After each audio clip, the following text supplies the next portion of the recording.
G'day, guys. G'day, Ozma. How am I coming across? Is it? G'day, guys. G'day, Ozma.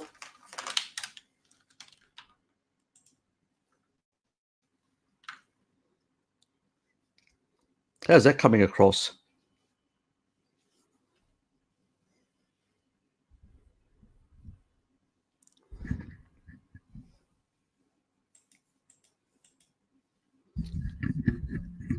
Got a new mic from because last week was really, was actually atrocious. You could hardly make out. Does that actually sound pretty good?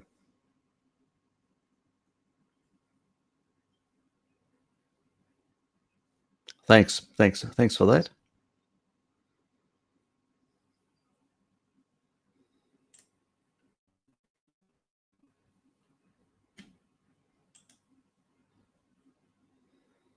Seems it's only us two, mate. If you've got any questions, anything you want to ask me, until other people may turn up.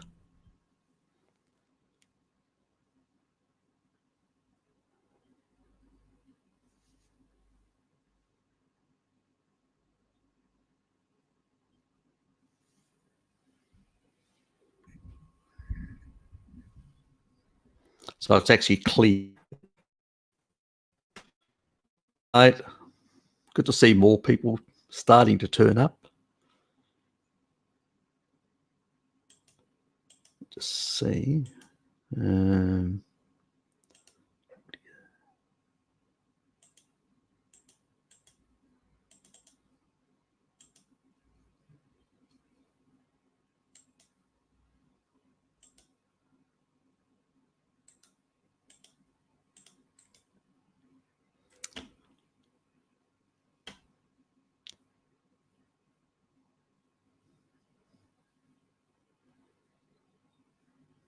Just bear with me for a sec. I'm just trying to see whether I can actually improve the audio slightly.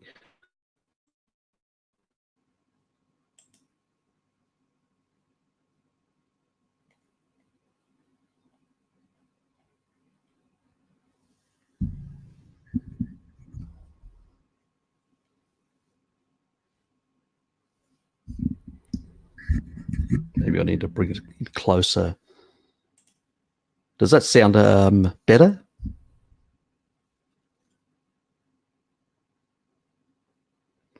Yeah, it is a new mic, so spent about $200 on this. So I'd be disappointed if it wasn't, if it didn't sound better. I'd really be peeved off.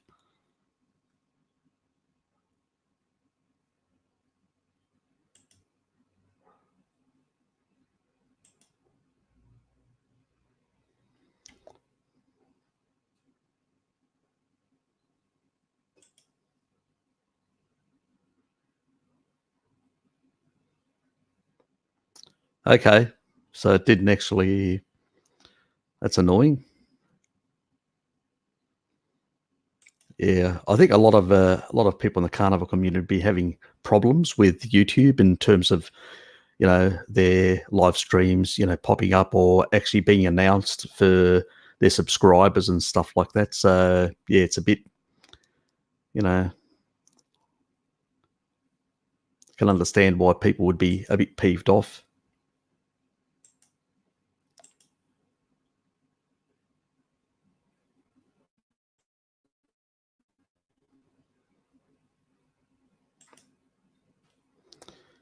Any questions, guys?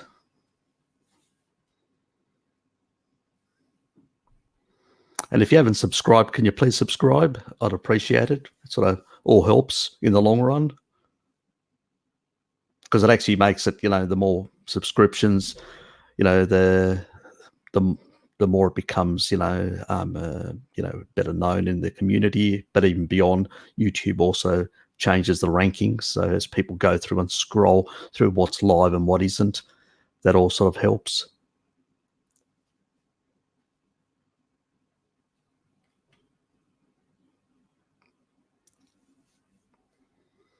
Anything will do. Actually, I'll bring something up. Somebody actually asked me on that actually seen me on some of the actual previous videos that I'd done with some chats which I'd done with Bart, and they actually asked me why my hair seemed to be, like lighter and all that.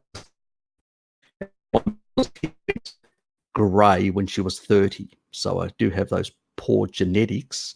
But there's actually, I'll actually show you so you can actually see. Let me just find it.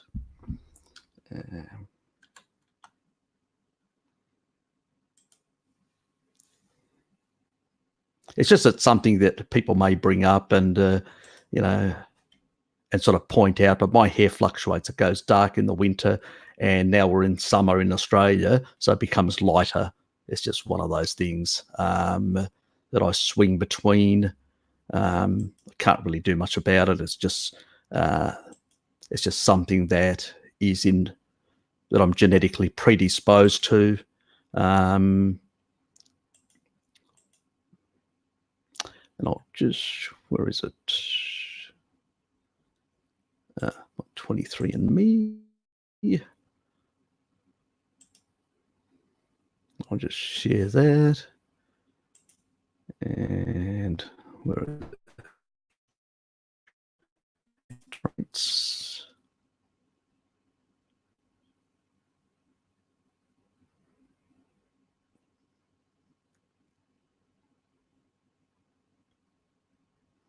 Well, actually, supposedly likely to hair loss in sort of early age. And my uncle, Dad's younger brother, he's actually got a bit of baldness and stuff like that, but luckily that hasn't affected me yet. So, there's something there that I'm genetically, but maybe the diet, maybe, well, it's actually this here, photo bleaching. So I tend to actually experience photo bleaching through summer. So that's the thing. So if, people bring that up and say something, that's exactly what's actually causing it. So in winter, my hair will usually goes back to becoming darker. It's just one of those things. I can't really do much about it. It's genetics. And I'm not that vain to basically put some coloring in or anything like that. So that would be just too crazy, even for me.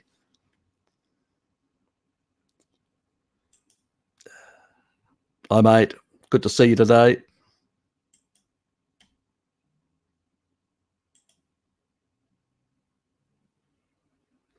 I actually did. I think you're the one that actually mentioned it last week.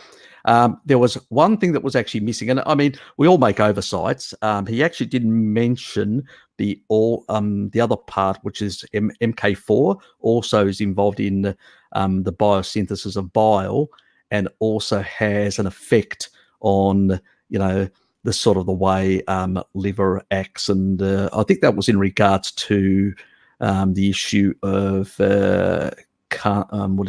sort of bile diarrhea, which sort of comes when you go on a high meat diet and fat, and FXR is sort of the regulation of that isn't proper and all that, and that how the fat soluble vitamins influence that. And that was what Elliot was talking about, but he missed one of the vitamins. It's actually the three synergistically work together: retinol, D3, and MK4, which is the animal form of vitamin K, too.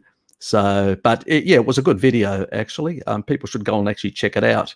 Very informative. And he actually, on the milk thistle, I've used that in the past, and I've actually got my brother-in-law on it because he's had a few issues of that sort as well, trying to transition away from a high carb diet where he hardly ever ate meat. So that's a bit of a problem for him, and he's diabetic and all that. So, it's been a bit of a struggle to try and shift him dietary wise, and especially when he has this problem, and then sort of is it the diet? I'm going, well, mate, I've got no problems. You want to see my shit, so not that I was but offering, but you know what I mean. So yeah, it's a bit like that.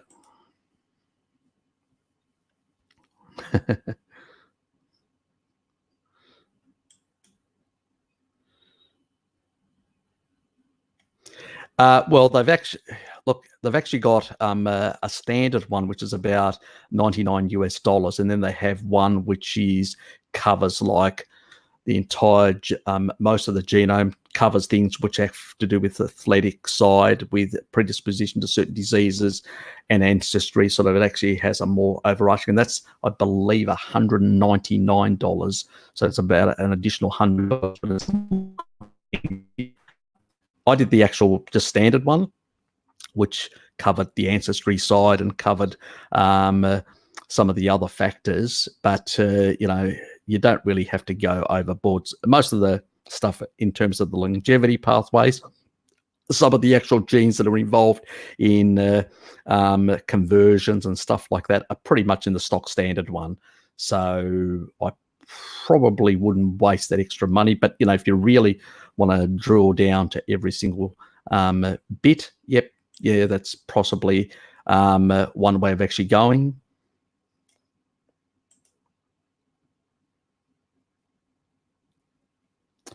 Actually, I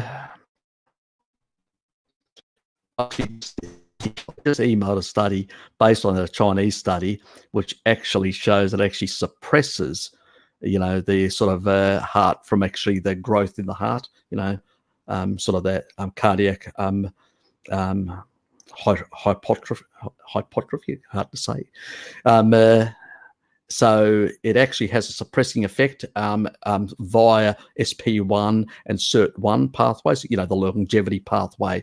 So, I know I've heard some stuff out there, and I actually did search the literature. I couldn't actually find some good stuff, but I did find this study from a Chinese university. So that's interesting. I don't know whether Bart will make a video of it. I've sent it to him. So if he wants to make a video of it, that's fine. I'm listening to the sort of the physical, the sort of physiology of, sports physiology and stuff like that. I mean, I know of some stuff, but it's never been a big interest, been more dietary for me and stuff like that, longevity, stuff like that I've been more interested in. Even though, I do a bit of exercise and stuff like that, for a 53-year-old, I'm not too bad in that regard, so I lift some weights in the morning and in the afternoon, but I just don't overdo it. It's 5 kilos on each hand, and it's not continuously. I'm not in the gym. I just do it at home. It's simple as that. I don't go overboard. I'm just trying to basically maintain my muscle mass into old age. I'm 53 now, so I'm hoping to maintain my muscle mass in good nick into old age, and keep osteopenia and at bay and stuff like that. So because the other things are going to kill you in old age.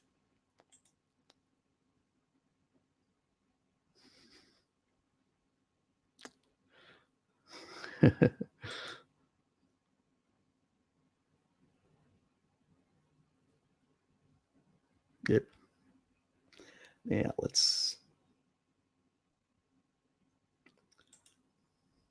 I had to put that up.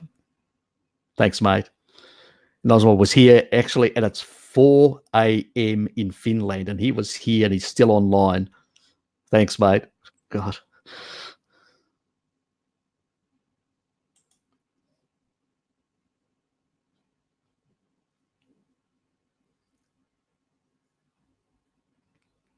Oh, look, if you want to be lean, it's the diet to be on, and to be lean and muscular. There's a difference where a very low protein ketogenic diet is too catabolic. It's just not healthy. It's definitely healthier than a vegan diet, because then you just end up as skinny fat, but it's still not optimal for long life.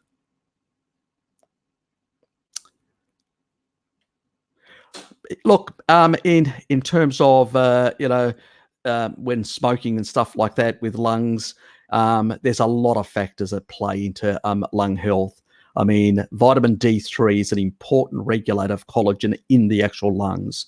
So if you basically want to protect the integrity of your collagen in the lungs, the you really need to get enough vitamin D either from a supplement or from the sun, preferably. That's not always possible depending on latitude limitations. So keep that in mind. The other important vitamins are which affect to some extent those collagen degrading enzymes. It's also both MK4 and vitamin A, which is retinol in the animal form. But also keep in mind that a choline-rich diet is important. Most Europeans are choline. They don't produce endogenous choline, and I think I've mentioned that in one other chat with Bart. And ignore the Chinese studies. The Han Chinese have got something like 76% in their genetics, where Northern Europeans it's 9, Southern Europeans it's 12. So you need to get choline in your diet. Lung surfactant is basically built from palmitate and choline. So really you need those in terms to basically clean out any garbage coming through, that we breathe in, and so you need good functioning lung surfactant. The problem with lung surfactant is if you're having seed oils or those inappropriate foods, what happens is those carbon 16 PUFAs will incorporate into that tissue, which is really nasty. And that's the same sort of stuff, if you've heard recently with the guys that actually are getting a lot of these omega-6 type PUFA oils in their in those vapor type things, and they're getting damage to their lungs and stuff like that. It's that sort of shit. You don't want that incorporating into your lungs, and you don't want to be eating foods that displace palmitate, which is a saturated fat. I mean, look at the body. What does it do? It takes carbs and it converts them into palmitate, into carbon 16. It can cleave off 4 ketones. It's basically the best building block that the body uses. That's what produces it. And all these idiots out there that think that the body doesn't know what it's doing by producing those when you're having appropriate foods to store them away in a safe way have no understanding of biochemistry. They're just idiots. That's what our body's supposed to do. And that's the stuff we need to incorporate in our cell membranes or throughout the body if we want good integrity and good life and health going forward. Now, I need to go back a bit just to see who I've missed.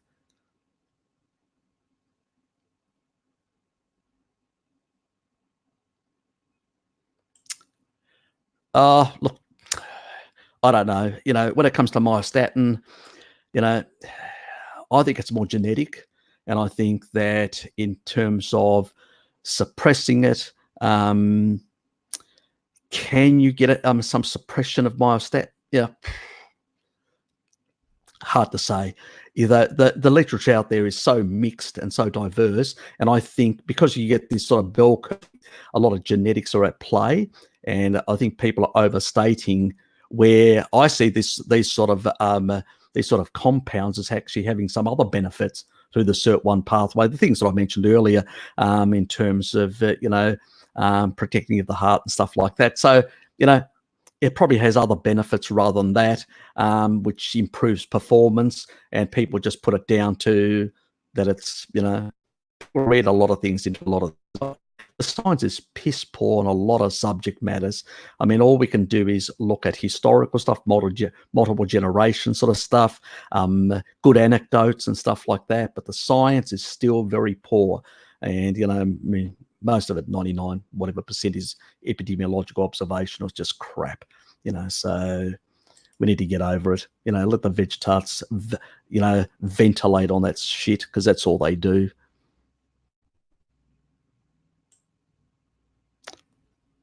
Yep.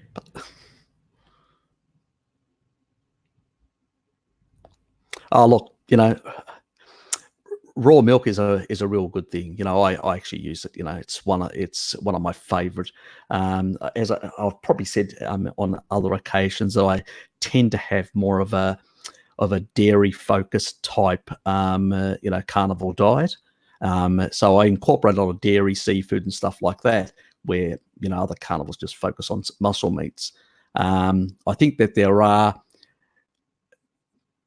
you can get far more optimal in terms of when you're having a diet that is more suitable to your genetics. So that's next level carnivore, really, what I'm interested in, and that's the one thing that I'll be focused on in my future videos, but also in discussions that will come out of those future videos that people will see. And we'll look at all these sort of pathways, the sirtuin pathways and all these other pathways, the NAD plus pathway, the deuterium sort of depletion, and how to best do that, and how to basically improve the efficiency of the nanomotors in your mitochondria. This also a combination, because a lot of people I hear out there taking certain supplements and saying, oh, I'm pushing the SIRT1 pathway, or I'm pushing the NAD pathway up. And then they tell me other things that they're eating, and I know that they're actually causing themselves problems by over supplementing with these things when they're actually, affecting their mitochondria in an adverse way with other things that they do. So there are synergies, and it's very important that people understand those, because then they could actually be putting stuff in that is deleterious rather than beneficial. So too much of something can be bad as well. So it's not basically, if I take this, it's going to be beneficial. No, it's sort of there are complex interactions that are at play, and a lot of stuff that we don't understand. And anybody that tells you that they do, they're just talking garbage.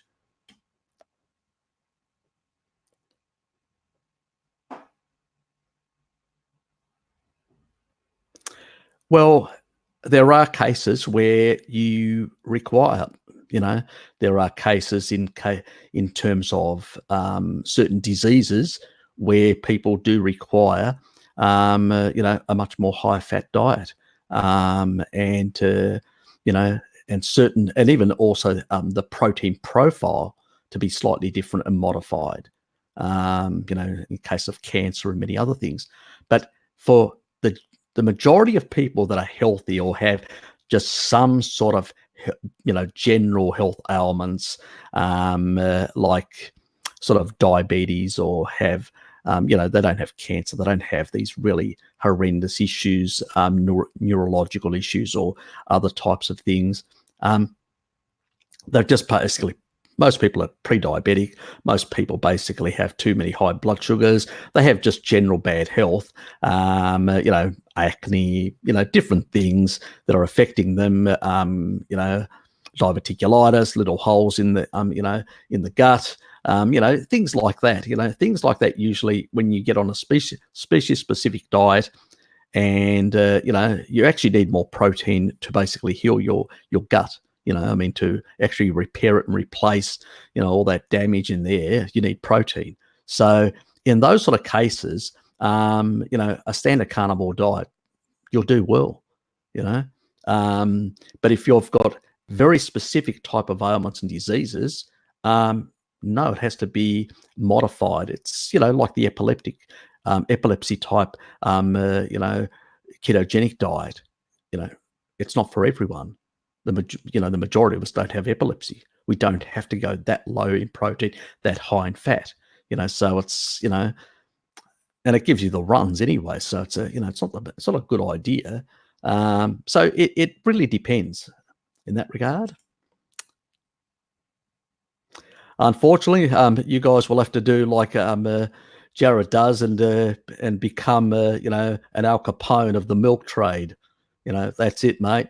Get the old Uzi, the old machine gun, and actually start illegally moving, raw milk moonshine across the border.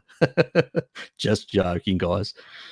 So yeah, but that's, you may want to contact Jared and find out whether there's any people in North America that actually will ship to Canada in certain ways, or whether you can actually, they'll ship to a location close to the border where you can actually go and access it. If you're close to the border, that is, it's really hard to say. I know in Australia you can get it by a company that actually does a cold pressed form. Now it's a different form. It's not like you'll find in parts of North America where they put the milk through and they sort of chill it and do certain things to it. This actually is, they get it from the cow, they put in the actual bottles, and then they put them under high pressure, which is 16 times the atmosphere of the lowest point in the Pacific Ocean. I think it's the lowest point. And what it does is it breaks those membranes of the bacteria, but everything else is left intact. The enzymes are left intact. So if you've only got one of the alleles, so you don't have both the alleles for the lactose persistency, but you only have one, then what happens is the extra enzymes that are in the actual milk means that you won't have lactose issues. So, a lot of the people consumed certain milks that were very high in the enzyme through multiple generations, and so that got slightly down-regulated. Where if you were actually consuming things like buffalo milk, you're consuming like milk from horse milk and stuff like that, like the original Indo-Europeans consumed from horse milk, wasn't cow milk, that had slightly less enzymes. So you had to actually upregulate within the genetics, generations, those. But certain parts of Europe now, a lot of people only have one of the alleles, or the other one is slightly, less active or whatever. And it's sort of like in between, like use it or lose it in old age. So if you don't, if you cut out milk for a long period of time, then you could deactivate that allele. Now, more than likely, if you start drinking again after a certain amount of time, that will reactivate. So it may be a way of using raw milk to reactivate, and then really, have less of a problem with general milk. So that, but that's a possible biohack. There's no science there. All I can say is I know that certain genes will, behave in a certain way, and it's been shown throughout the other science, other mechanisms of other genes being affected by certain foods. So why wouldn't that have the same? If you've got those genetic pathway, those genes, why wouldn't raw milk have the similar effect? So it just makes common sense. So I would say try and find out whether you can source it somehow.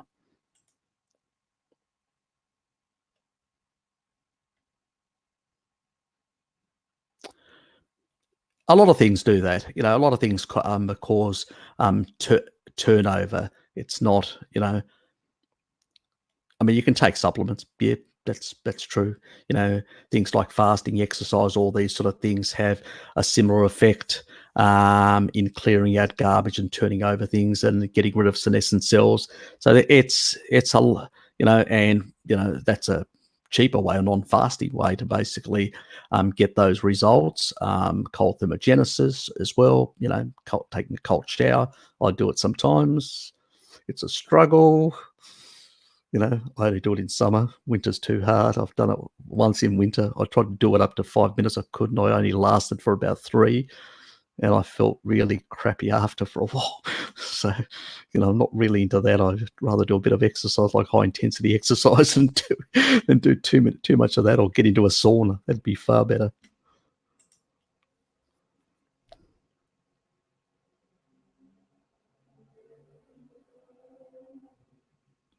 Yeah, it's pretty good. That it's good to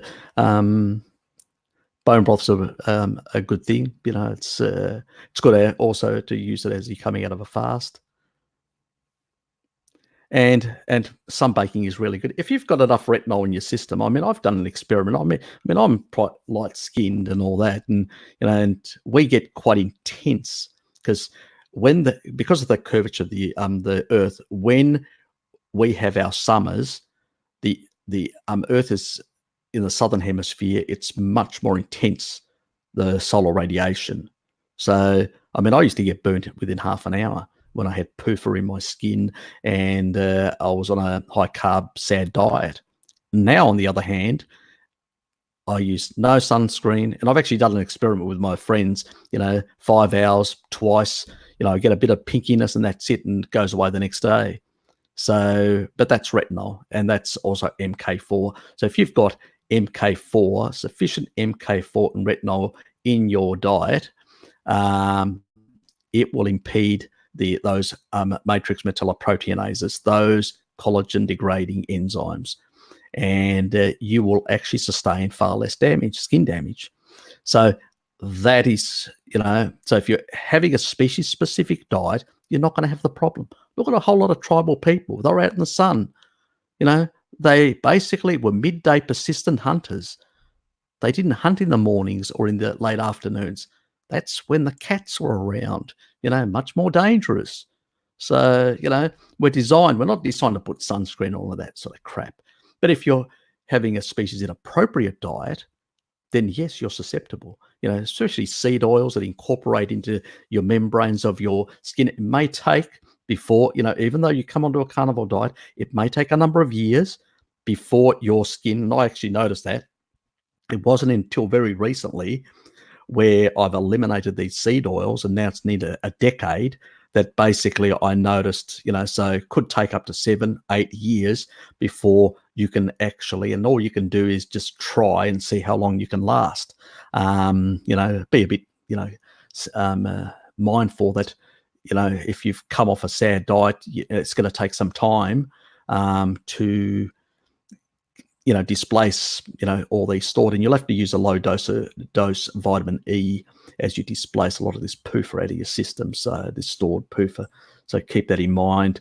I'd use something like the source which would be palm oil based. Jarrow's got actually that company. They've actually got a low dose palm oil based one, which I usually steer people towards. That's the one I used. So, that was easier. Then I did actually get a coconut palm oil type food that I started using for a while as well. So, if you want to go, you can go either way. That's up to you.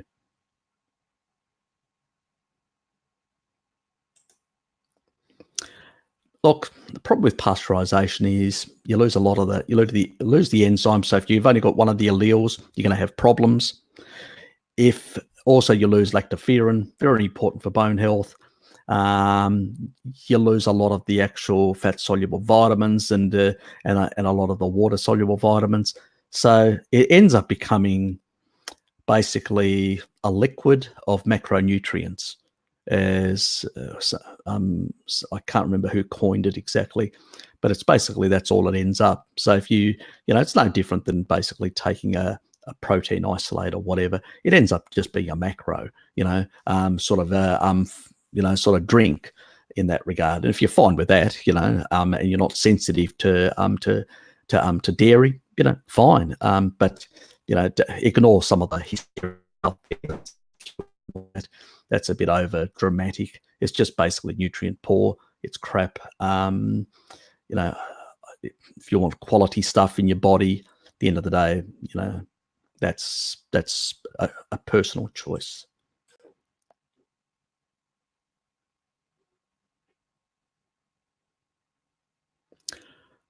It's actually probably got far more than we need.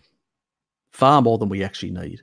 I mean, bodies, if you take a look at chimps, gorillas, humans, guinea pigs or whatever, they've actually got the vitamin C thing turned off.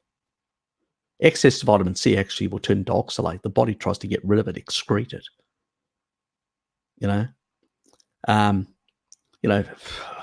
It's like people don't realize that we don't need as much. We need very little. The same genes that vitamin C activates, so does retinol. So do the fat-soluble. They actually influence the same sort of, these genes that affect the, and actually, they don't only activate these genes, but also they regulate them. Vitamin C does not regulate MMPs, does not regulate collagen-degrading enzymes, has nothing to do with them. So, you can have all the vitamin C, like a lot of the vegetards out there that are eating a lot of fruit and all that, and some of them are actually getting low-grade scurvy. So it's not doing much good, is it? All it's doing is combating and fighting its way to deal with, vitamin C is there to basically reduce the deleterious effects of the of the sugars. It's like vitamin E is there to stabilize the PUFA. These things are there for specific reasons. Saturated fat does not put neither does monounsaturated fat. Meat does not need vitamin C to basically not be deleterious. So we need to get off this sort of bandwagon. I did a thing on chromium and how to get chromium and how to upregulate the GLUT4 receptor to basically get more vitamin C in. But you don't need much. You need very little, and if you're getting sufficient retinol, sufficient MK4, these important, most of those genes will be activated, and the transcription factors will happen, and you'll be fine. I haven't come across anyone that's actually got any issues. You just have to take a look at the Inuit and many other populations that North American plain Indians are on buffalo meat. It's not an issue. It's as I said, there was somebody that actually put the same comment, and I actually said it's just dry food. Dry food actually is micronutrient poor, piss poor. When you dry food out, it's basically when you process food, you destroy most of the micronutrients that are required as cofactors to transcript the right enzymes, those proteins, because our body is just basically all it does. Our DNA just creates all these little machines, which are proteins, and they go around doing things. They hydrolyze or break down food. That's the terminology that scientists use, and that's what they do. They do all this machine work around. It's like these nano machines in our body going around doing this, doing that, fixing this, fixing that, upregulating, this sort of pathway or that pathway with the sort of stuff we ingest and all that. And though it's a complex interaction and symphony between these proteins, these different micronutrients that we take in. Macros have no effect. Macros are either structural material or they're basically an energy material. That's it. They have no other role to play, beyond structural and the key ones is fat and protein. The rest, why do you need the other energy? If you take a look at most animals in nature, they don't. Every single animal can't find sugar, and just because we basically found through our intelligence or dumbness a way to basically extract sugar in a more efficient way, we need to realize that's where our vitamin C requirements went up. But the other thing is people don't realize when you cut a fruit off a tree, it's still got certain vitamin C content. The moment it gets half an hour later, it's lost half of it. By the time it gets stored in a refrigerator and gets to the actual supermarket, it's got very little. And that's why it's competing with a horrendous amount of basically sugar by all these carb loaders. So they're consuming this massive amount, and their vitamin C requirements go up because the food, it's been degraded in the food. So it's very sensitive to all sorts of factors. So it's not like a primitive person, tribal person came along, found some fruit, consumed it there, and then took in the sugar, took in a high dose, because non-domesticated plant, things out there, plants have a higher amount, and so they got more than enough to basically mitigate those deleterious effects from that sugar. But, and this is why people are having all these problems, why they're having all these tissue problems, skin problems. They're all collagen related, there's this dysregulation of these collagen degrading enzymes. That's why that is what acne is. That is what basically pain or sore pain here or this arthritic pain or all these things. We're just basically destroying ourselves with inappropriate foods.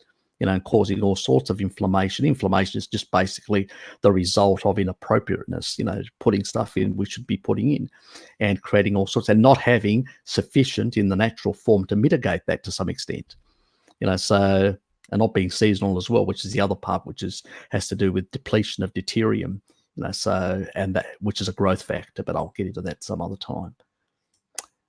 Okay, I think we went too long on that one.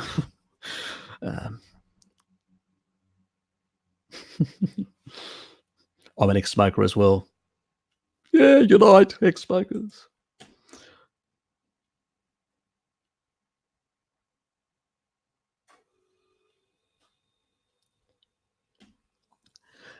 Look, there's a difference between, look, even tribal societies suffered some level of deficiency here and there. Food availability and stuff like that could be limited certain parts of the year.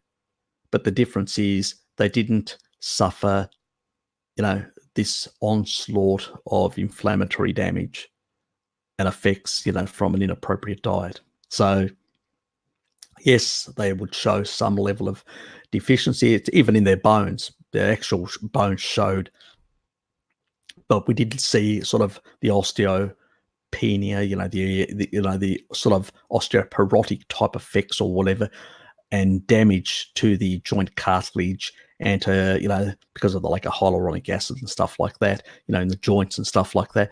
We didn't see that. We only saw that when people started consuming a lot of grains. That's when the bone health and tooth and enamel and tooth health went hell in a handbasket.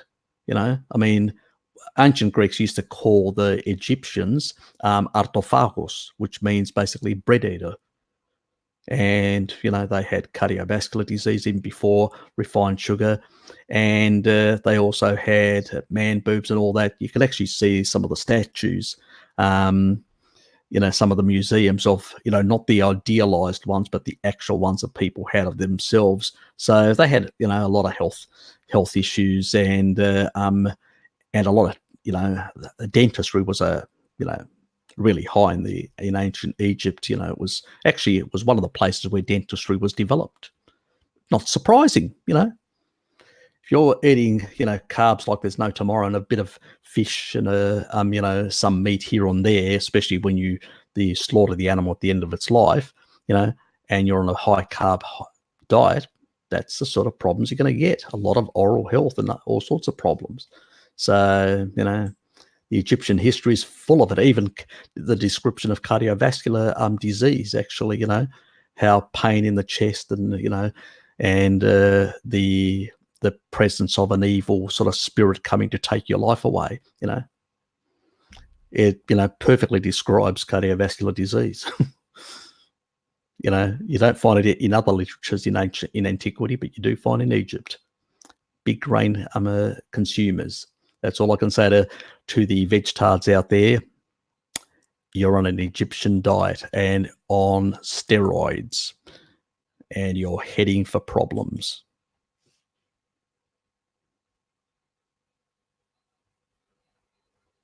Exactly.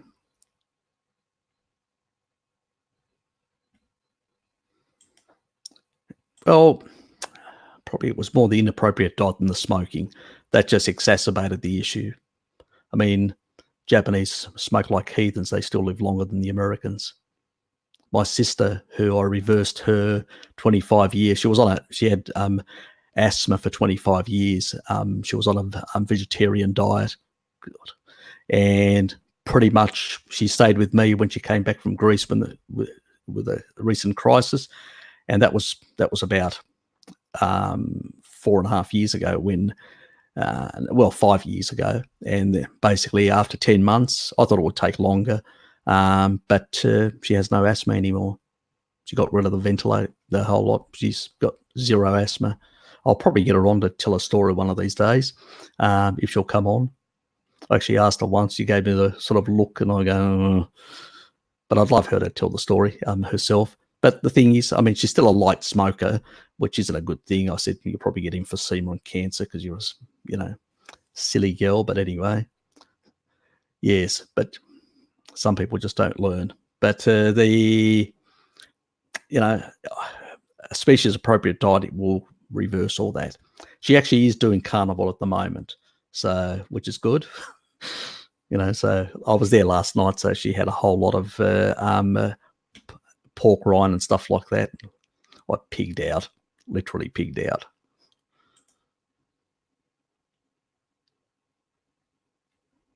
Yep.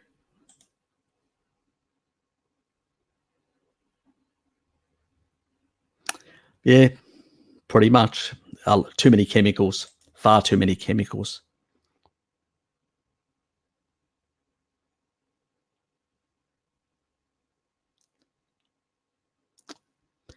Look, potassium is meat has potassium, more potassium than sodium, and so does milk has more potassium than sodium.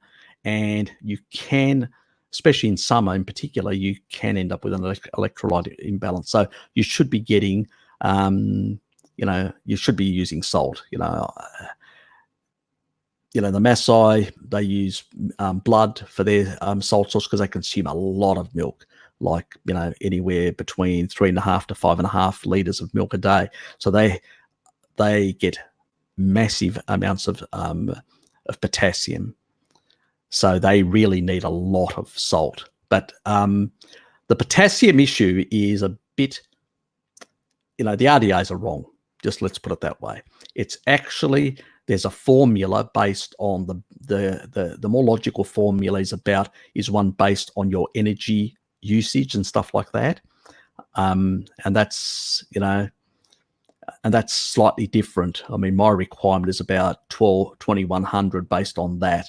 In terms of potassium. I will make a video on that to actually explain some of that, to demystify some of the potassium sodium issues and stuff like that.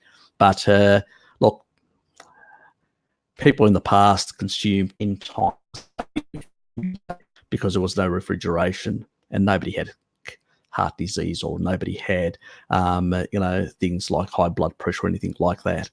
It's not the sodium. Basically, what retains water? Just ask yourself: high insulin, high glucose,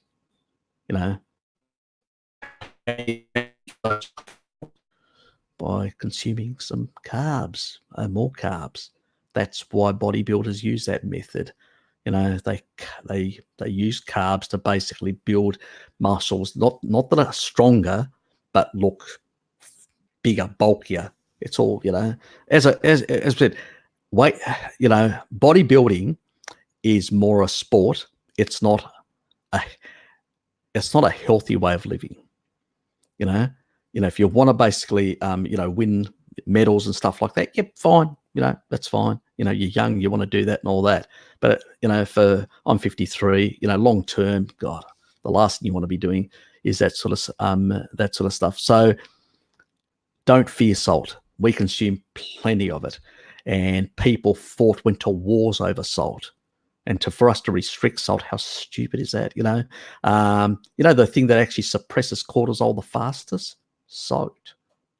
You drink a bit of salt water, and that will basically bring your heart rate down, and it will suppress cortisol. So why the hell would you basically restrict sodium and push up your cortisol and push up norepinephrine and all these different, and put your, your whole system into this sort of hyped up. Yeah, it's not a good thing. It's very, very damaging to the body. No, I love salt. And I think anybody that actually is opposed to salt has no idea about human physiology or any animal's physiology.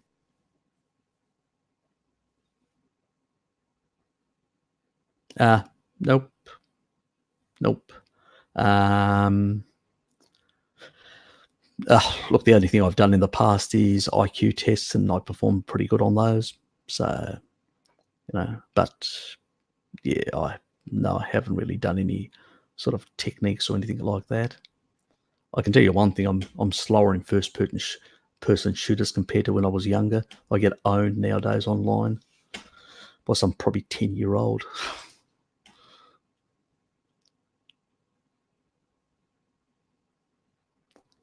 Look, I smoked for some time as well. I smoked from my teenage years, probably about 15, right through to my mid to late, I think it was 35 or 36. So yeah, a fair whack of years, 2 decades.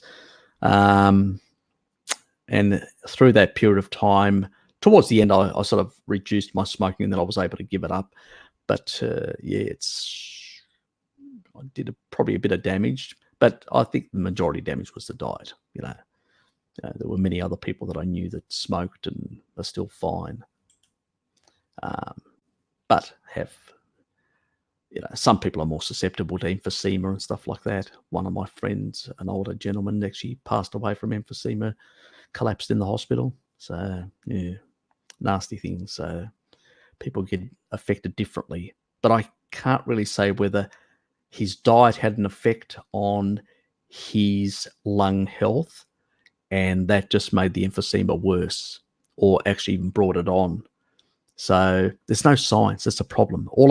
I can only point that my sister's lung health got better, and she's asthma free after 25 years.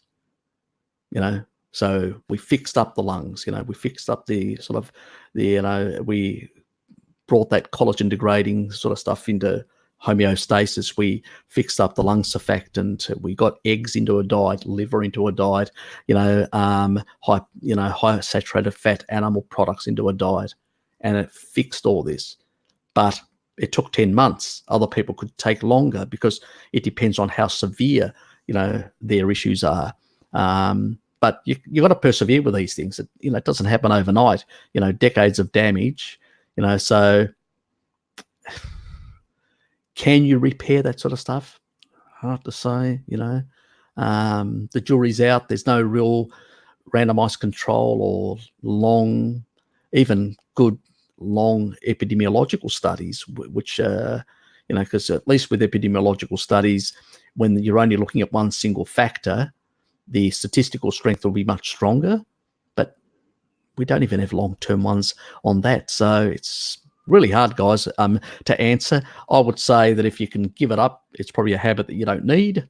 And if you're on a species-appropriate diet, you're going to be probably better off than being on a high-carb, high PUFA type diet.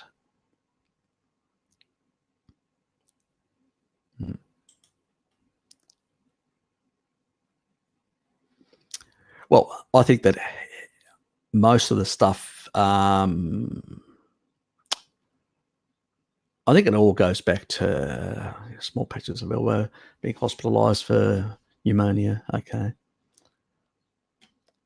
Look, I don't think antibiotics are going to cause a psoriasis or anything like that, if that's what you're thinking. I just think that some people may have sensitivity to antibiotics. That's a different thing altogether. There is a small amount of people that do. You'd have to basically get yourself checked out. I wouldn't be able to tell you. I would say with psoriasis, it's pretty much if you eliminate the carbohydrates, you sort of prioritize the fat-soluble vitamins, a lot of that will clear up. So that's where you really need to focus on the fat-soluble vitamins, because they are the ones that remember, psoriasis is very much a collagen issue. So you need proper regulation of those collagen degrading degrading enzymes to basically sort those sort of things out. So that's where I would focus on if I was you.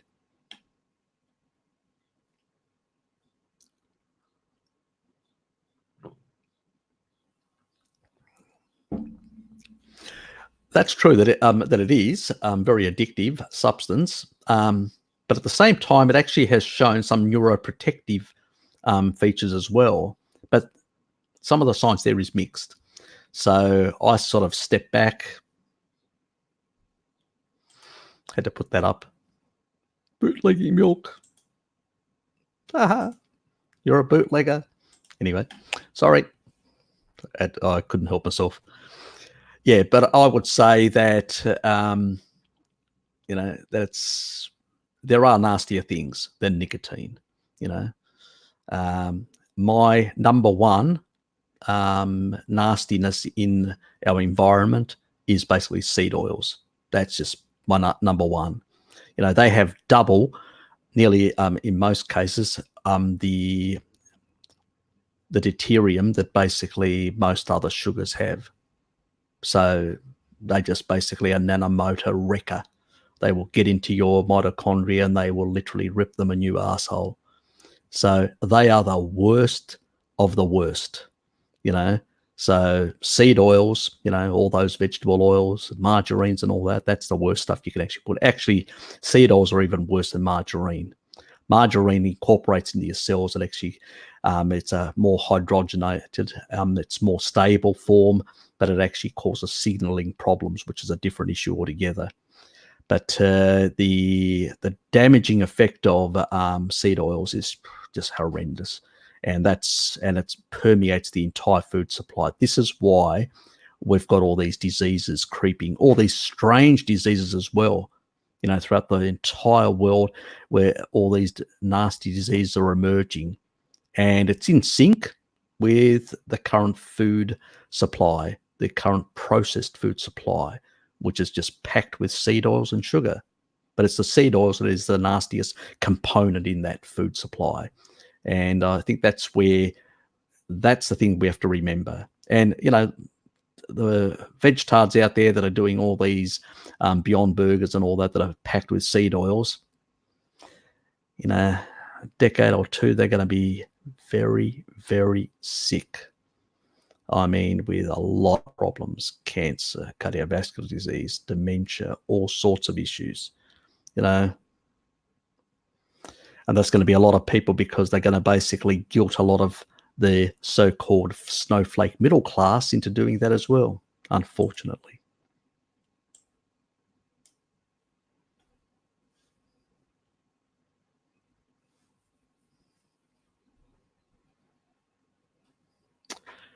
Yeah, well, that's the primary reason. I mean, as the actual megafauna numbers started declining, from Cro-Magnon man, our brain started declining as well in size. They shrank down by the time we got to agriculture by 10%. But it was a gradual decline. It's because basically the lack of available fat in the actual diet that supports big brains. It's not protein, it's fat.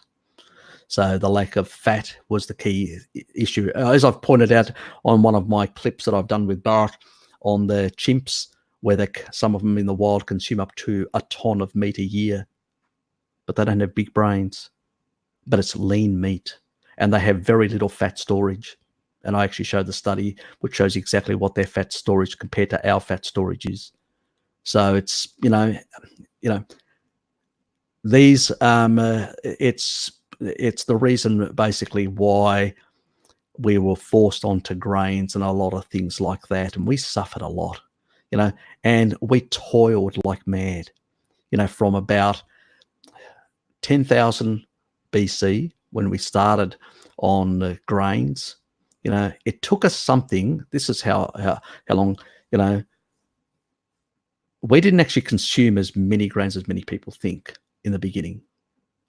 It was a transition, because tillage of the soil actually happened at about 3000 BC, which is 5,000 years ago. It didn't happen 12,000 years ago. So for 7,000 years, we were basically incorporating more and more of these plants into our diet, and we were starting to improve the agricultural sort of efficiencies and stuff like that. Still in those early days, you were still literally at a hunter-gatherer type level of productivity, like 1 for 1, or eventually it got to 1.5, and it started increasing. And then eventually with tillage, we could get to that next level. That's when you had the, you know, about 5 to 6, depending on the part of the world, 5 to 6,000 years ago, that's when you had these new kingdoms and loading around the world in the grain producing areas. So it took quite a few thousand years before, you know, we were still using some animal, we're still hunting. It was sort of mixed. It was mixed all through until we got, and that's why we were able to eventually, as we moved away more from hunting, we started domesticating. That's why domestication came later, because we didn't need to domesticate animals. We basically hunted them and we used some grain. And then eventually, as we improved our productivity, our grain productivity and stuff like that, we started using other sources, both milk and a whole lot of other things. So we started transitioning. This is a slow transition over a number of thousand years. But our genes also changed as well in this area. The ApoE gene as well through this period actually changed, because before the original type was and some of us now, the majority are 3-3s like myself, so we can handle more carbohydrate and convert it to fat and stuff like that. And we've also got more LDL receptors. This is why those 4 and 4-3s are hyper responders. But I'll do a video on that and explain all that sort of how these alleles actually work and why these things, because a lot of people out there, they talk a lot of nonsense, but they don't realize it's these things that are actually affecting hyper responding and all sorts of other effects. It's a bit more complicated, the story. It's probably more than I should say. I better keep on going.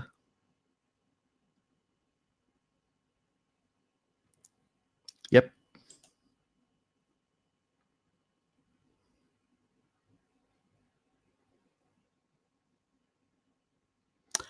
I don't know what Frank actually was saying. I still communicate with Frank, and I sometimes send him stuff and interact with him. He's a good wealth of knowledge. I mean, he's got his own issues, family-wise, and with other people. I sort of try and remain neutral on these things. I don't take sides. I keep friendly with everyone in the carnivore community. They do their thing, I do my thing, and pretty much that. And if they get nasty, I just ignore them. I can't be bothered wasting my time.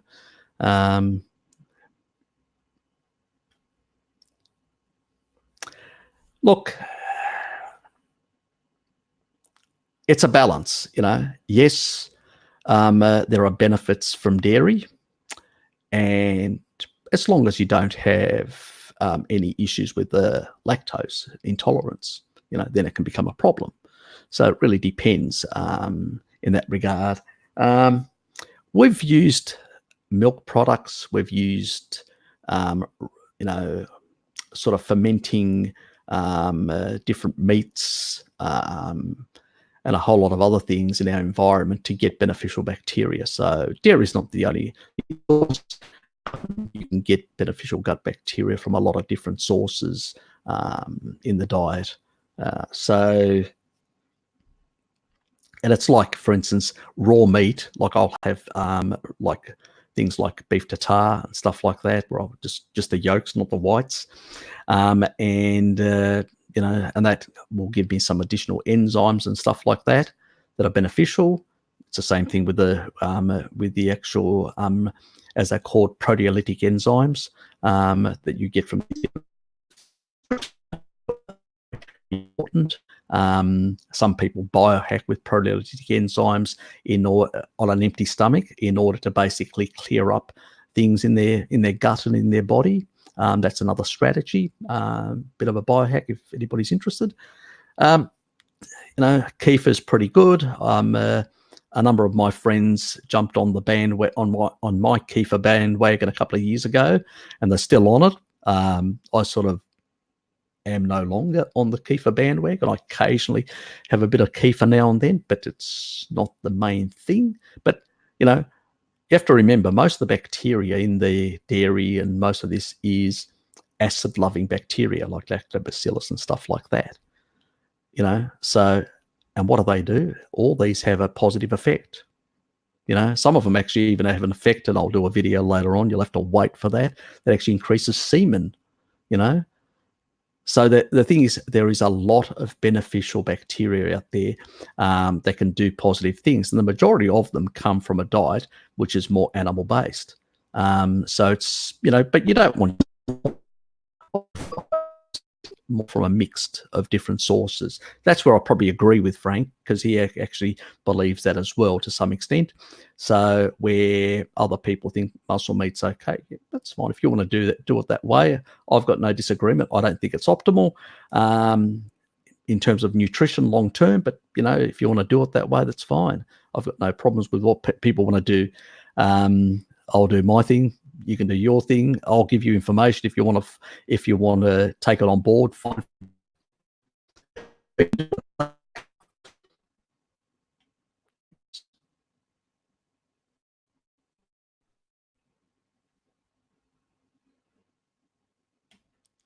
Thank you.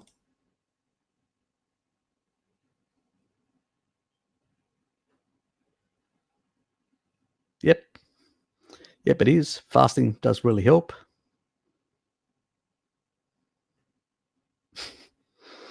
Yes, makes the world go round, as they say.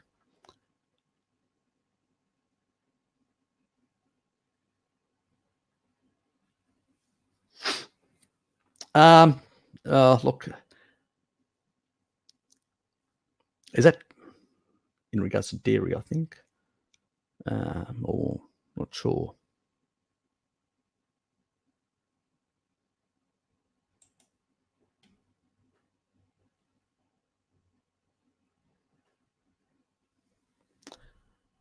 Can be useful. It can. I think it has its place in the. Depends what you want to do. As I said, it can be useful. I sort of like to mix it up a bit. Like I'll do interval cardio. I'll basically get a band and pull on it and tension and stuff like that. So I'll do a number of those things, and I think they can be useful. You're actually using different muscle groups, and it mimics more like working or doing things, because I've always said to people, if you don't go and do in a gym certain things, it's actually probably even better just to literally get a tire. I've actually seen one of the biohackers, I'm trying to think, Ben Greenfield. He actually, with his family, was out there just rolling these tires. That's actually a good workout. Those sort of things. It's your body is designed to do work. It's not designed to be in a gym doing things which are very where you're not activating all these muscles together. I actually believe that gym work has its place in moderation. That's why I do only moderation. I think that actually for healthier musculoskeletal performance long term, it's basically working all those sort of muscle groups together, lifting large things and pushing them or dragging them and stuff like that, doing those sort of things, because you're activating all these different diverse muscles, and you're less likely to suffer injury because these are natural movements. And I think natural movements are much healthier than unnatural movements. And so, I think that when you do natural movements, this is why people, used to do hard physical work, where somebody goes to a gym now and sustains, does a couple of days and sustains all these injuries. And I'm going, well, are you actually operating your body in a natural form? So I know everybody gets wound up about resistance training and hitting the gym and doing this and doing that and all that. Just think of it. You're inside, especially in the evening and sometimes in blue light, which isn't a good thing.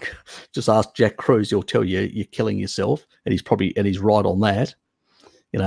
I mean, I have no disagreements with a lot of what Jack says. I have only disagreements with Jack on the way he says it and doesn't explain it clear enough, and also on his attitude towards carbs. That if you're close to the and I say, well, yes, you can deplete that through UV radiation, but why would you want to?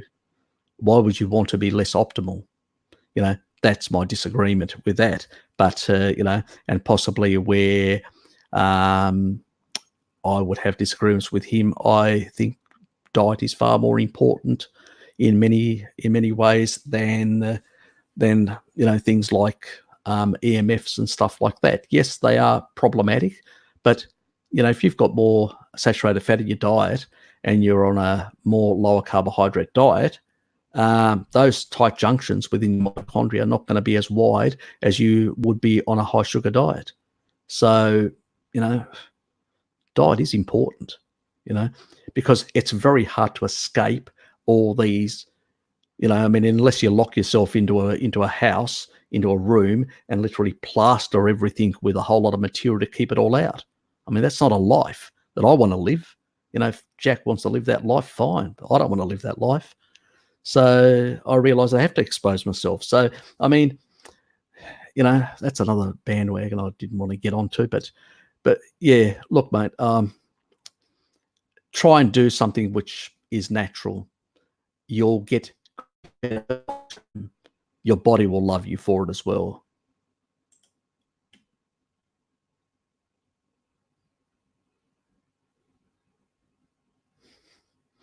Look, exactly. There's a lot of money. I know I've got many friends that are farmers, and people that are ex-farmers that are very close friends of mine. And it's a hard life. It's a damn hard life, and you're under pressure. And a lot of the actual companies out there trying to rip you off and trying to, literally, exploit the actual farmer that produces most of the great wealth in our, feeds us. But look, I understand. You got to do what you got to do to feed your family. I would wish you're right that more people were interested in high quality meat, and you were able to, and more farmers were able to switch over to that stuff. I know that many farmers would switch over if there was more money in it. It's just basically at the end of the day, you still got to feed your family. Difficult.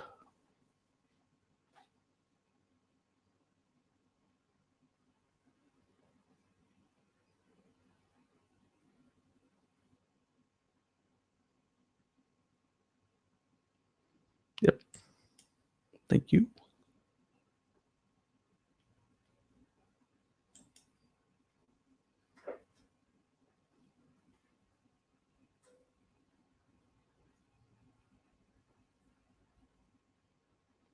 It's probably a lot of the fat. It's probably they're either being a bit either too sedentary, fat.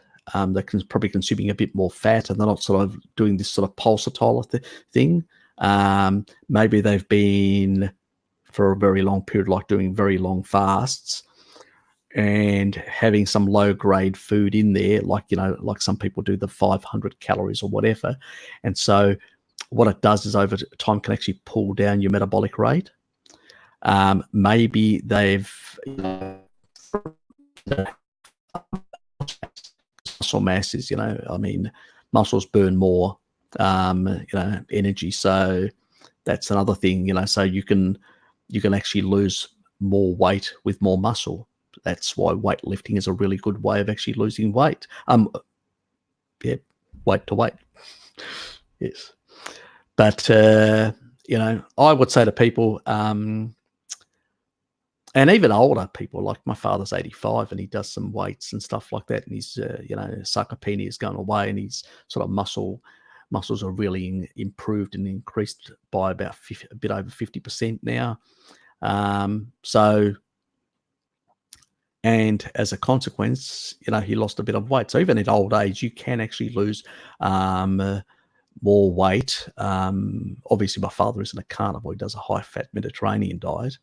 He still eats carbs, mostly low glycemic, but still, just keep in mind that can be a problem of some people plateauing out.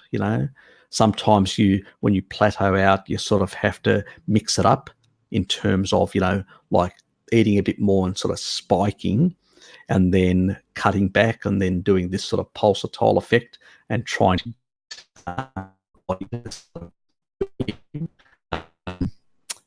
Yeah, and it's also genetics as well. Can vary between people. So there's a lot of factors there. There can be they can have a lot of stress in their life. So a lot of stress can actually impede their fat loss. Low sodium is a definite one. So up your sodium levels, that will knock down your cortisol and knock down your stress levels, and that will help as well. So, are you using more sodium and you may need more?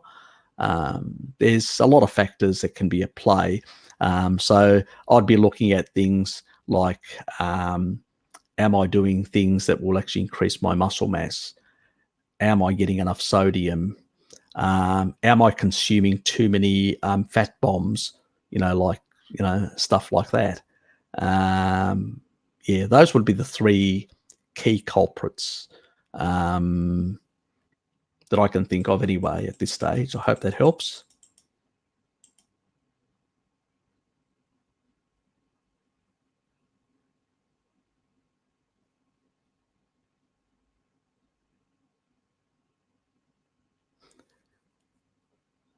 On carbs, it depends. Most indigenous people only consume very low. Sorry, my nose. Very low, sort of.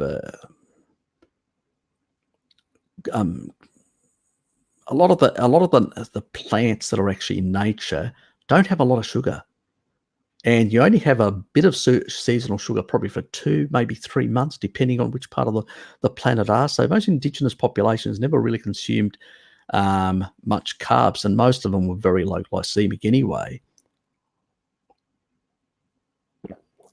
But if you take a look at the North American Plain Indians, they were only on buffalo, and they probably had some berries for about a month in the year, or sometimes a bit longer. They dried some of the stuff out and incorporated for about another 2 months into their diet. So about 3 months all up. So it was a very short amount of period of time. So they built theirs on foods which were high in leucine. That's how they built their bodies, their big bodies, and some of them actually even there were people saying, the majority of them were over 6 foot, but like the Maasai, but there were some that actually were taller than that, got up to 7 foot. There's stories of certain North American Plain Indians turning up and talking to one of the US presidents and actually being depicted as in these massive sizes. So, so the thing is, carbohydrates, most populations, if you look at the populations around the Maasai that are farmers, they're all short. They're all small in size. Some of them may have pot bellies because now they're eating inappropriate foods, more processed foods in a lot of these African places. But, traditionally they would have been quite small and lean because a lot of, the sort of foods that they ate were didn't have many calories. And so, and because of the hard physical work, they depleted most of their glycogen. So they tend to be small size, a bit like the Japanese and populations like that had insufficient calories, but more from carbs and stuff like that, and just ended up being shorter in size because in particular animal-based protein to build large structures. And fat is one of the greatest energies to support that as well. So metabolic rate is much better on a more muscular frame. That comes from meat, so that's the sort of things that we need to orientate and people towards ultimately.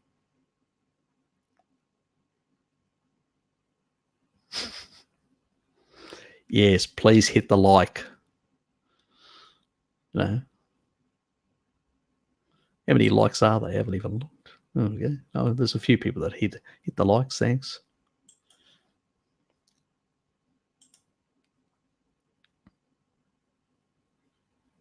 No.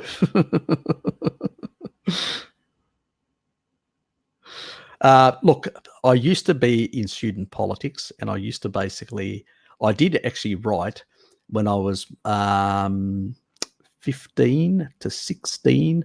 I wrote for an anarchist newspaper in Greece as a youngster. That was in my misspent youth.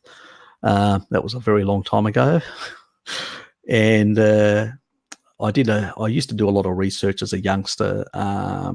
Yes, I used to play soccer as well. I was very much into sports and cycled around all the time. Greece is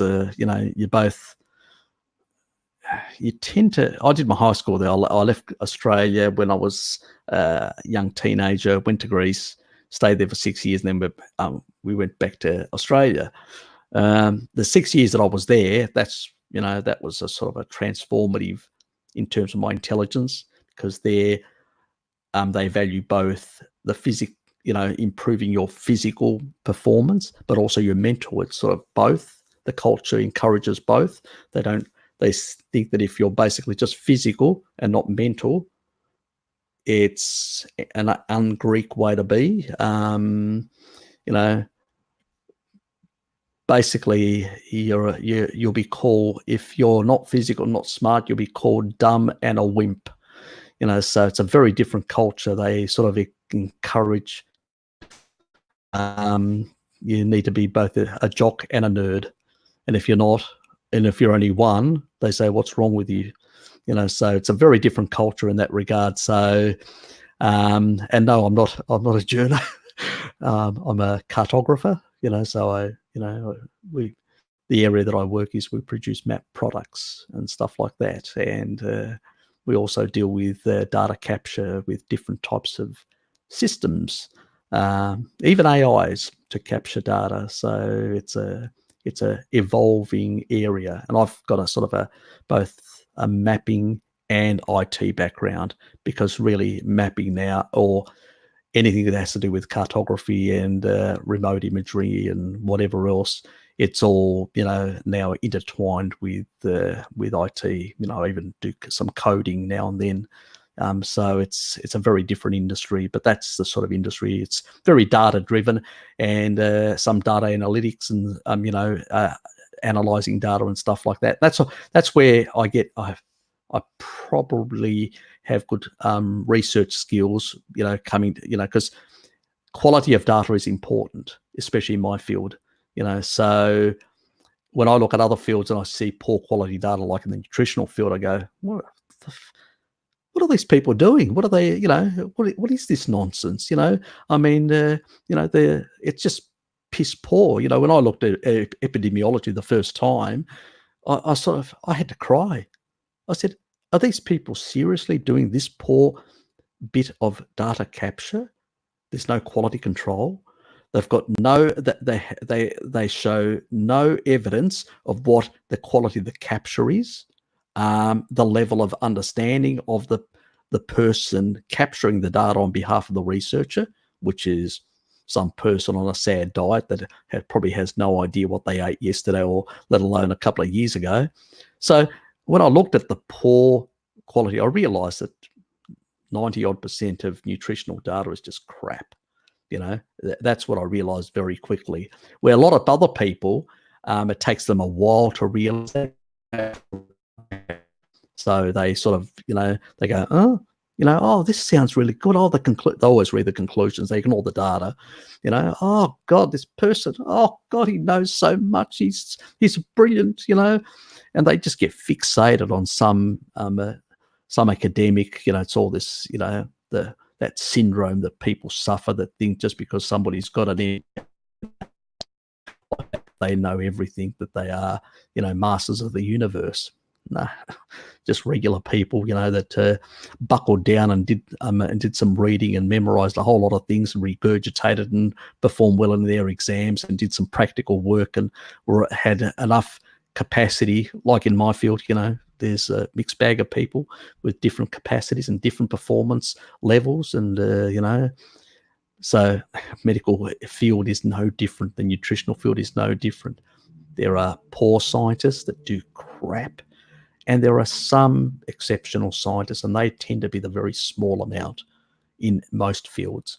So, remember, it's going to be 5% good, 95% average to poor. So I would pretty much ignore most of that stuff. Yes, I do have a friend that that I don't keep in contact much now, but he used to be a journo. But no, I didn't learn anything from him. And yeah, nice fellow, but started becoming a bit of a problem when journos have the tendency of trying to get information out of you. You sort of feel compromised, and you sort of have to push yourself away from them. I'll just push through these just so people can see. Look, occasional, fine, but I wouldn't make it my main staple. It's dried out. It's going to have reduced micronutrient content. So as a treat, fine. As a main staple, no. As I said, all processed food, even if it's carny processed food, is not very good for you long term.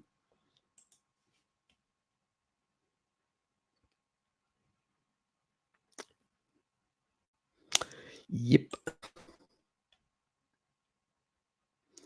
I actually use fluoride free. There's a vegetarian type outlet in Hobart that basically they cater for vegans and people like that, but I usually go there and get my toothpaste.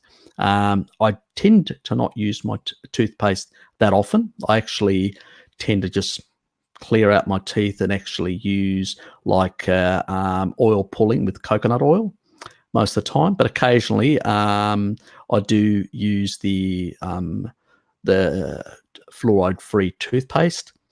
I'm not, how can I put it? Fluoride has actually played an important role in reducing the amount of disease in the population.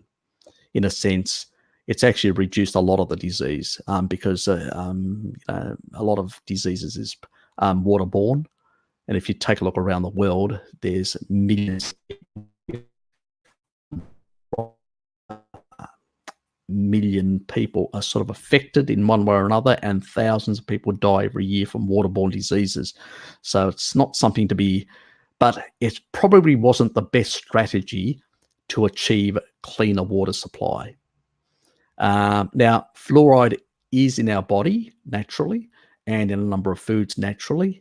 My issue with fluoride in toothpaste is the amount. It's just too high. It's like anything. Small amounts are okay. Large amounts are a problem. And that's where the issue happens. And it's like all sorts of heavy metals and stuff like that. Some heavy metal exposure the body can cope with. Too much is a problem. There are some sites where you can actually go and find out how much is in your water supply. And I would say to people, go and Google, find out how much is in your water supply and try and then manage that, because excessive amounts of these sort of things are not a very good thing for your body long term.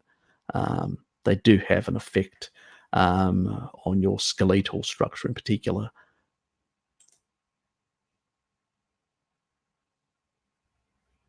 Yep. I agree. I actually love mackerel. It's one of my favorite fish.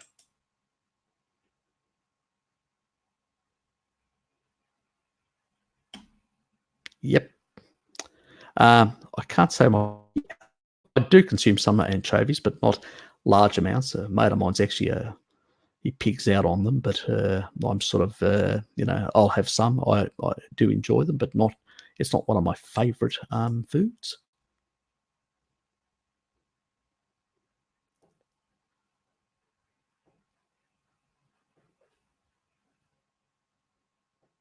Okay, didn't realize that.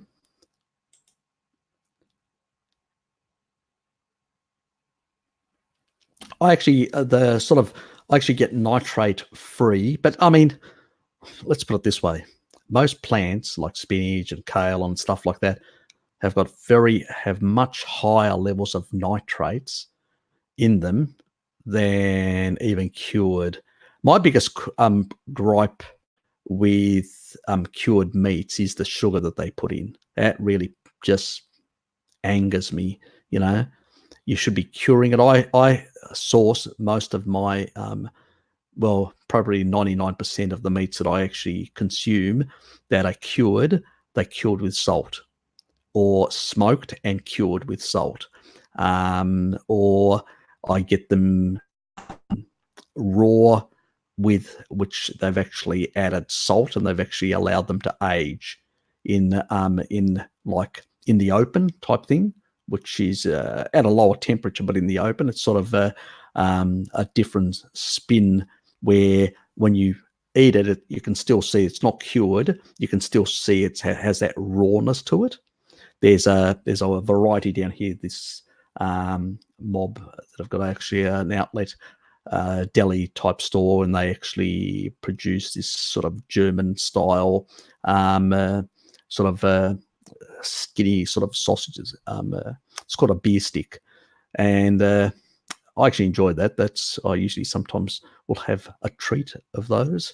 I'll go and grab, because they're usually about 62 grams each, so I'll go and grab about 4 of them, and that'll be my lunch, you know. And you know, I may even pop down and grab a few oysters as well, and that tends to be my sort of lunch. But I think there is mixed science on the nitrates. Let me put it that way. There's a lot of mixed science and a lot of misinformation out there, and a lot of it's epidemiological. That means it's based on epidemiology. But most of the stuff that they've gotten, they fill with nitrates. Also, it's also poor quality. It's a giveaway that it's going to be a much poor quality type meat that they just basically is just, you know, throw it in there because it keeps the bacteria down and stuff like that. It's sort of, you know, it's just an easy way. So I would, I probably wouldn't consume those sort of foods, but you know, if you have them occasionally, they're not going to kill you. I wouldn't get too wound up about it.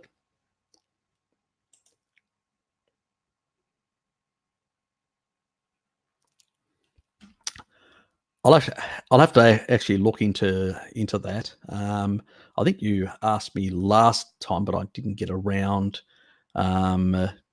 looking into it.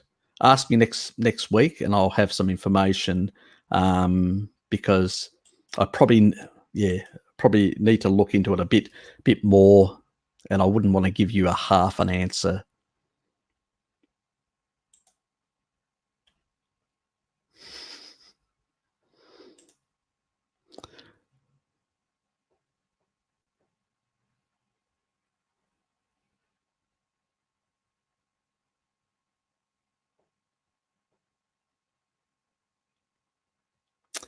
Yes. At the end of the day, it's if we're on a human appropriate on a diet which is appropriate to our physiology, with some variations. I mean, there are variations from region to region. We should be fine in general terms. That's what we need to focus. We need to prioritize. Most populations that prioritize good nutrition, seafood, different meats, organ meats, and prioritize those sort of things, tend to be healthier. So that's a sort of mark we can only go on. It's all inference. There is no good science, as Bart would say, and there isn't. You know, I've looked at it. You know, there's the occasional study here or there of a randomized control clinical study that shows, but that's only over 1 or 2 years. Okay, you can say over 1 or 2 years, these people really did well. Can I say they'll do it over a lifetime? Nope, because there's no science for any diet, for anything.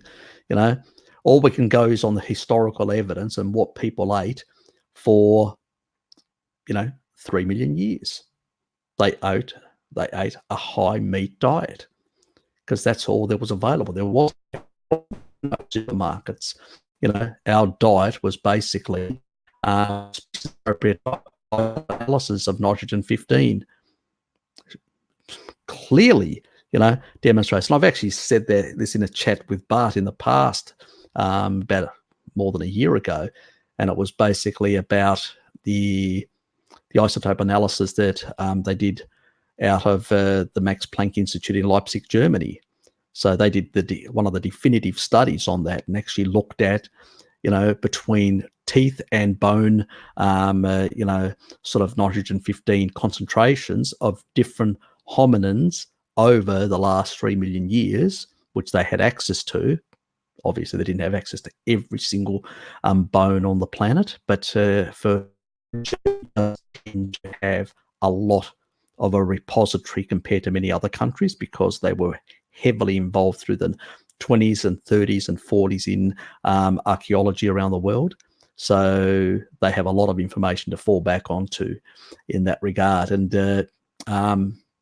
they've actually demonstrated quite clearly that humans were super and hyper carnivores in different times, and when they were less than super or hyper carnivores, it was because of environmental changes, and they were forced onto certain inappropriate foods to some extent. But the majority of time, they were, far more carnivorous than Arctic foxes and wolves and all sorts of other predators out there. They had such high levels sometimes that they were that the researchers concluded that to have those levels at that higher level, they didn't only eat other, ruminants around, but they were eating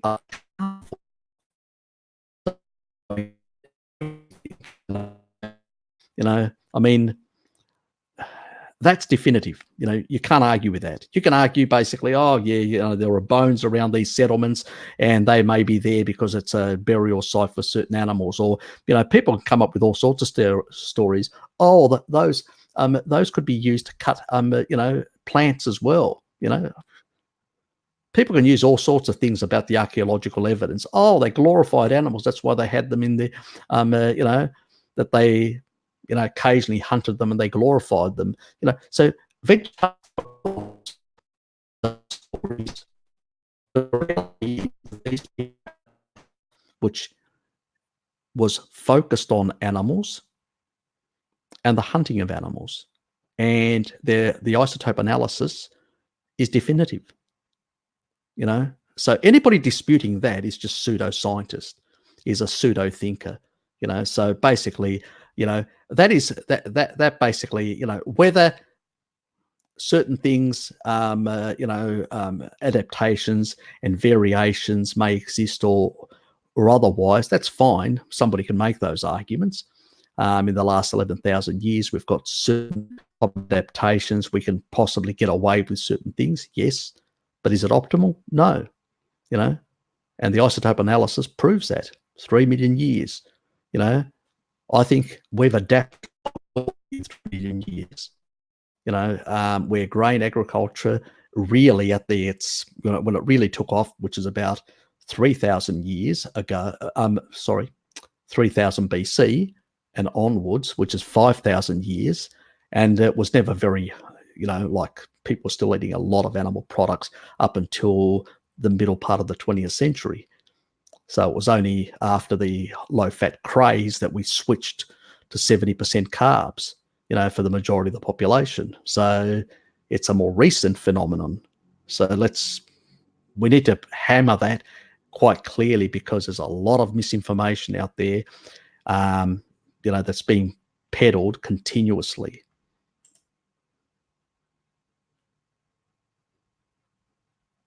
It does, and basically, a lot of people that I've basically, it's taken me a while to convince to get off wheat products. A lot of their arthritic joint pains have also either receded or gone away. With some people, it'll just recede. It won't go away completely, because there is some cartilage damage there that they've actually, that's happened. And there are types of exercise movements and stuff like that like you would get in ballet and a whole lot of other things that actually can have an effect on your the way sort of the joints, the way they actually rotate, and the way they actually can create in early childhood these sort of unusual sort of growth. And those unusual growths then can actually cause much more shearing and damage to those joints, which then precipitates a whole lot of other things. Recently, there was, if people really want to get heavily into that side of things, Dr. Paul Mason actually did a recent video covering that and explaining some those issues associated with certain types of exercise that young kids do that maybe shouldn't do, that their parents should basically either moderate or reduce because it'll have damaging effects to their health long term as they grow older.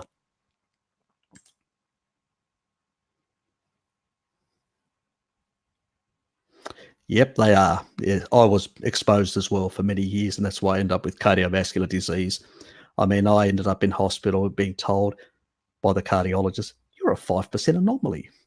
Your you don't have high triglycerides, you don't have high blood sugar, you don't have high LDL, you don't have, you got good levels of HDL. You don't, I mean, he's just going through the list of things, and I'm going, yeah, but I'm still here, aren't I?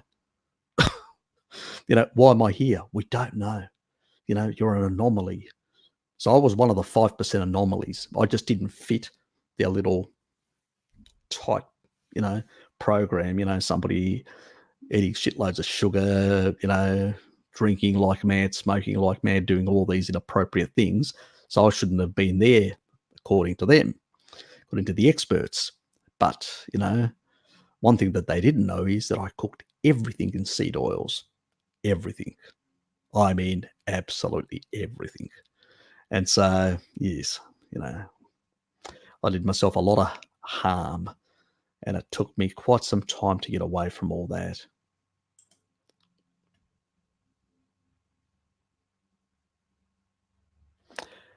Oh, he's not too bad, actually.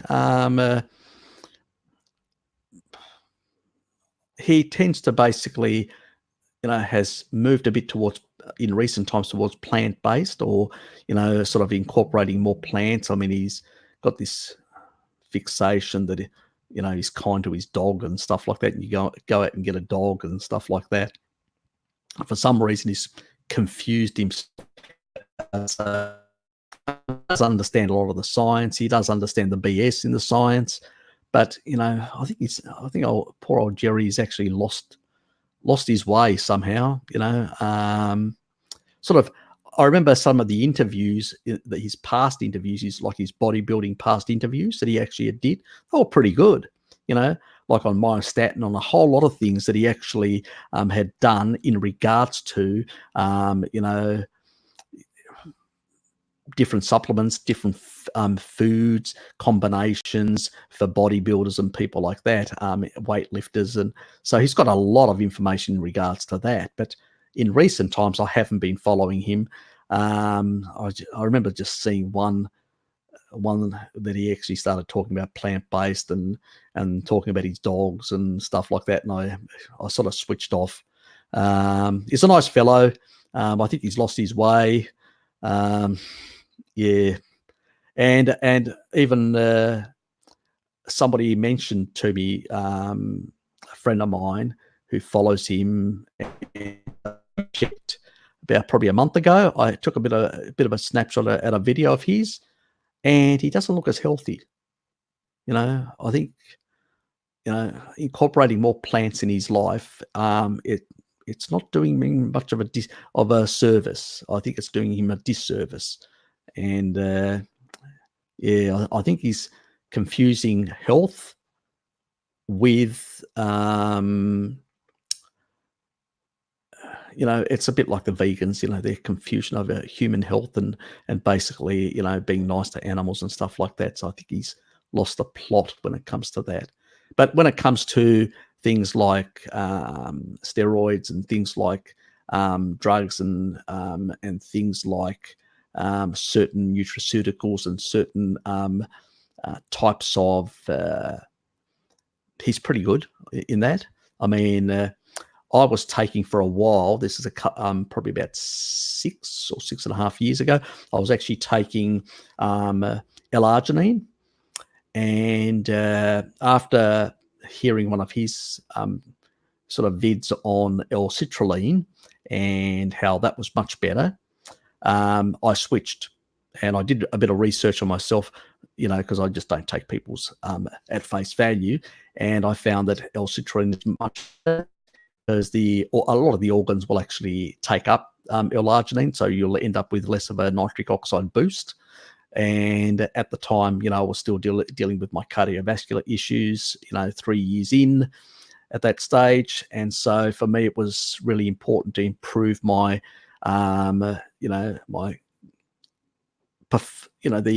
increasing nitric oxide synthesis in my arteries, and actually improving sort of, the performance, and also the effects it has on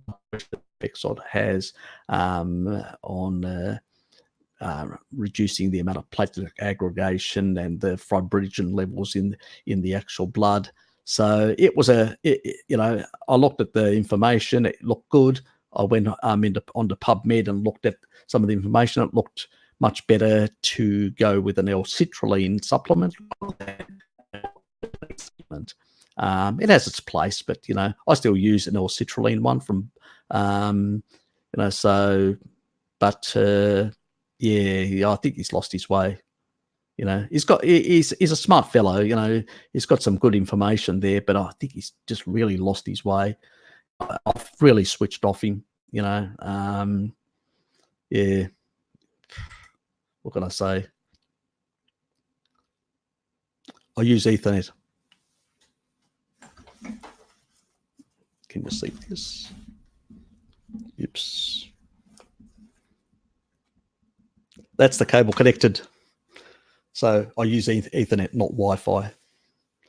I definitely try and keep my EMF down. And when I'm not using my phone, and if I've got on my body especially, it's in airplane mode, and I'll answer people after. I try to keep EMF down. So yep, I'm not as basically as a hypochondriac as Jack Cruz is on the side, or like Frankie that's locks himself into a cage at night. These guys are next level when it comes to that. Yeah, I do have very strong genetic detoxification pathways, so maybe it's less of an issue for me. Maybe they are more sensitive. I don't know what their genetics are, so maybe they are more sensitive and they need to avoid these things far more than others. That's a possibility. So we need to be sensitive towards people when we see them suffering. We need to basically understand, well, maybe they do have a sensitivity that for the majority of us don't. And, Frank and Jack may be one of those people. So for them, it's way more important it's become. It doesn't mean it for the rest of us it's not important, but it's not going to be a make or break for the rest of us. We need to keep the amount of EMF, the amount of exposure to all sorts of things in our environment that can be deleterious to our body. But if we got a species appropriate diet and we try to keep the other things down to some extent, we should do fine. We should grow old gracefully and in relatively good health, and then just drop dead, which is what our ancestors did.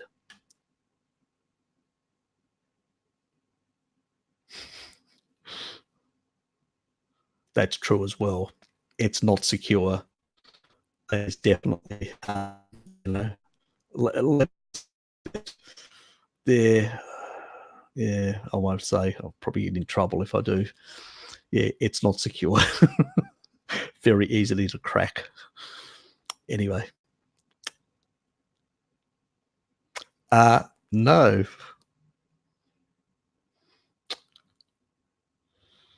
But apparently there were. North American plain Indians that tall, that were actually depicted by artists standing next to a president of the United States. I can't remember who was basically over 6 foot, and they towered over this guy. Both of the representatives from this tribe. So anybody that tells you that you need carbs to become, to grow and stuff like that, it's not, fat and protein are not going to do it. They're talking shit, because if it was carbs, look at all those Japanese and Chinese that have been carb loading for years on a 70% carb loaded diet or more. They're all short. They're all small, Structural material is protein. It's not carbs. It's not an essential macronutrient the body can create as much as you like. We just enjoy it. That's just, because it's available in our food supply nowadays with supermarkets. But it doesn't mean it's optimal or necessary.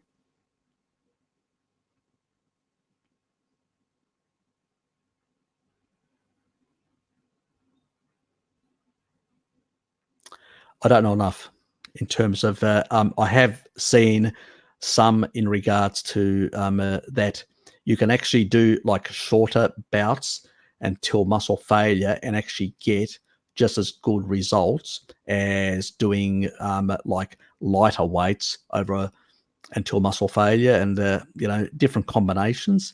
But currently a lot of the science is mixed. It depends who does it. So I tend to stay neutral on a lot of that sort of stuff. And I tend to also orientate people towards doing more things like natural movements. I think they are healthier for people. Now, if somebody wants to do bodybuilding and stuff like that, fine. You want to go and do that, go and learn the in and outs of that and biohack, that's fine. I'm 53. I'm not interested in that. I just want longevity. I want good health. I want my body to basically still perform at 80 and 90. And that basically means that I need to not create sort of an artificial body that actually has this sort of unnatural geometry, if one way of putting it, if that makes sense, that the body needs to basically have its sort of natural form that it would get from just doing normal work. So I would say to people, go and get a tire and move it. Go and do those sort of things. Go and climb, do those sort of things, because they will basically improve those different muscle groups. Because, I've seen, people like, I can climb up a tree at 53 and other people can't, and they're younger, but they can still lift more weight than me. So, I think, that we need to be very careful creating unnatural bodies, because later we will suffer the muscle. So, you just have to take a look at some of these people, the wrecks, a lot of elite athletes I don't see as basically living long lives or being centenarians. It's usually people that do a lot of physical work and use their brains and basically don't suffer too much stress and things like that, and have a more appropriate diet. It's usually those sort of and have also good relationships with people. All these combined actually give you longer life, a happier life, a more content life. And happiness comes from being content. It's not something you buy or something that just magically appears. It's basically being content with life, content with the people around you, with your work and other things. That's what gives you these little bouts of happiness and makes it all worthwhile. So, yeah, it's a much more complicated. Everybody likes this sort of going down these little reductionist paths of, oh yeah, do this, this will be the panacea for your life. Nah, I don't buy that.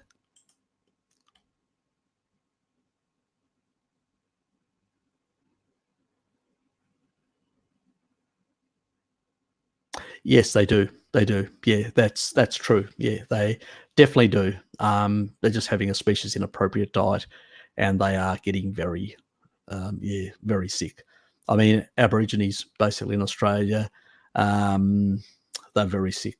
You know, they've got the highest levels of diabetes in our country, the highest level of kidney failure, the highest level of cardiovascular, dementia, all sorts of diseases. They are just, because they actually have less starch amylase. So, their bodies are not even, are not even suited to deal with this load. So, to even get the message when they eat this sort of stuff, to even get the message to say to the message, okay, transcript a whole lot of these, with the starch amylase, transcript a whole lot of these enzymes so we can start breaking down this sort of stuff and either storing it as fat or burning it off or doing things. Well, they don't even have that, and it's sufficient enough for the diet and this is the same thing, but probably for the Hawaiians, North American plain Indians, and all that. And that is why Eskimos now, or the Inuit nowadays, as they're called, which is the same thing. A lot of these populations did not go through an agricultural era to adapt, and so they really get it nasty. They don't even have minor adaptations. So that's why people like us, like Europeans and Asians that have been exposed for thousands of years, Middle Eastern people that have been exposed for thousands of years to carbs, sort of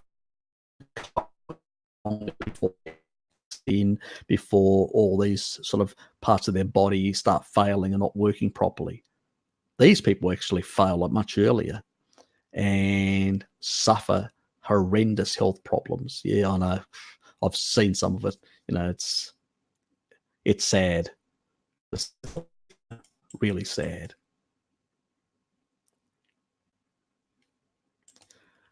That's when you basically take some sort of oil. It can be olive oil. It can be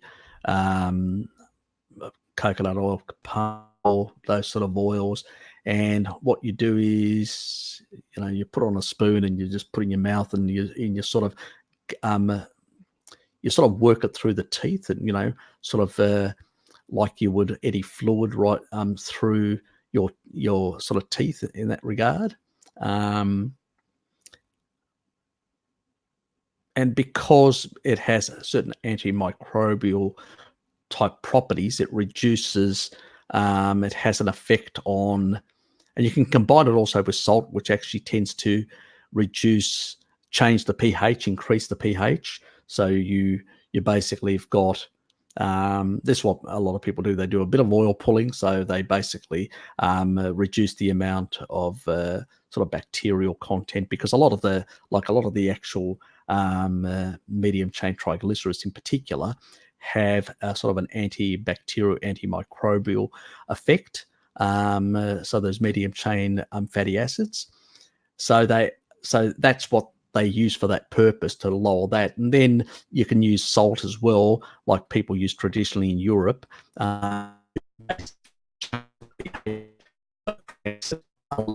Environment for some of those bacteria that can potentially damage the enamel. So that's sort of the double strategy of oil pulling together with, you can do both. But oil pulling is basically that, just reducing the load of bacteria in your mouth, to improve oral hygiene. So it's a different way. So you can either use that, or you can use basically chemicals, like in toothpaste and modern toothpaste, the sort of like uke in the, so where oil pulling has the benefit of basically bringing down the pathogenic types and leaving the beneficials behind. So it actually creates a more balanced and better oral microbiome. So that's the whole idea behind oil pulling, and using salt occasionally, and also like even gargling salt is another way of sort of keeping down some of those issues. The other thing is, if people have got a candida effect as well, candida also can be dealt with these medium chain triglycerides. They tend to be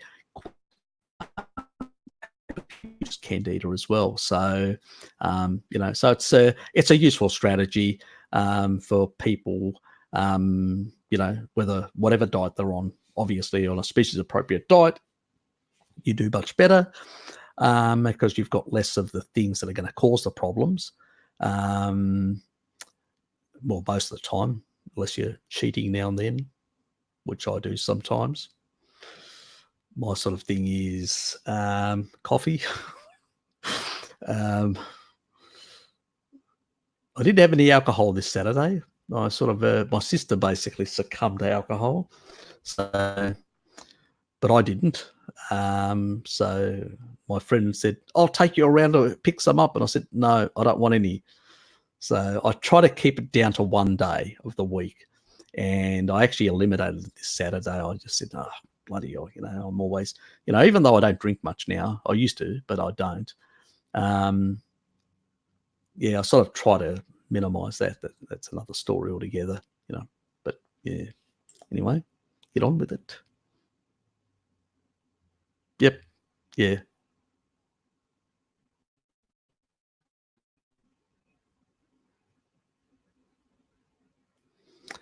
Yes, it's definitely a good idea.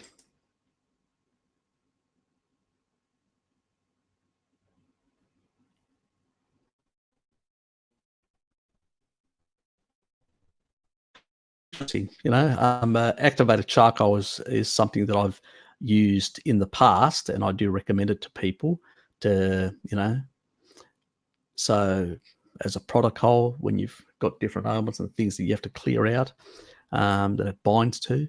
But I've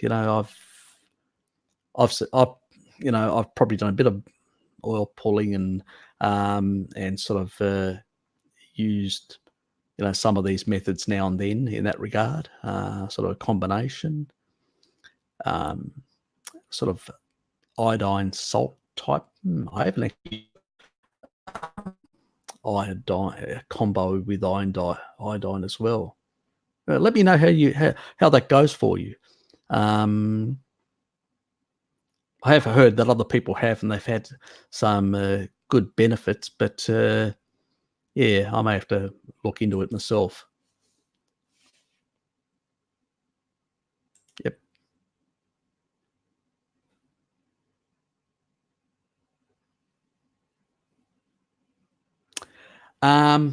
It's the quantity.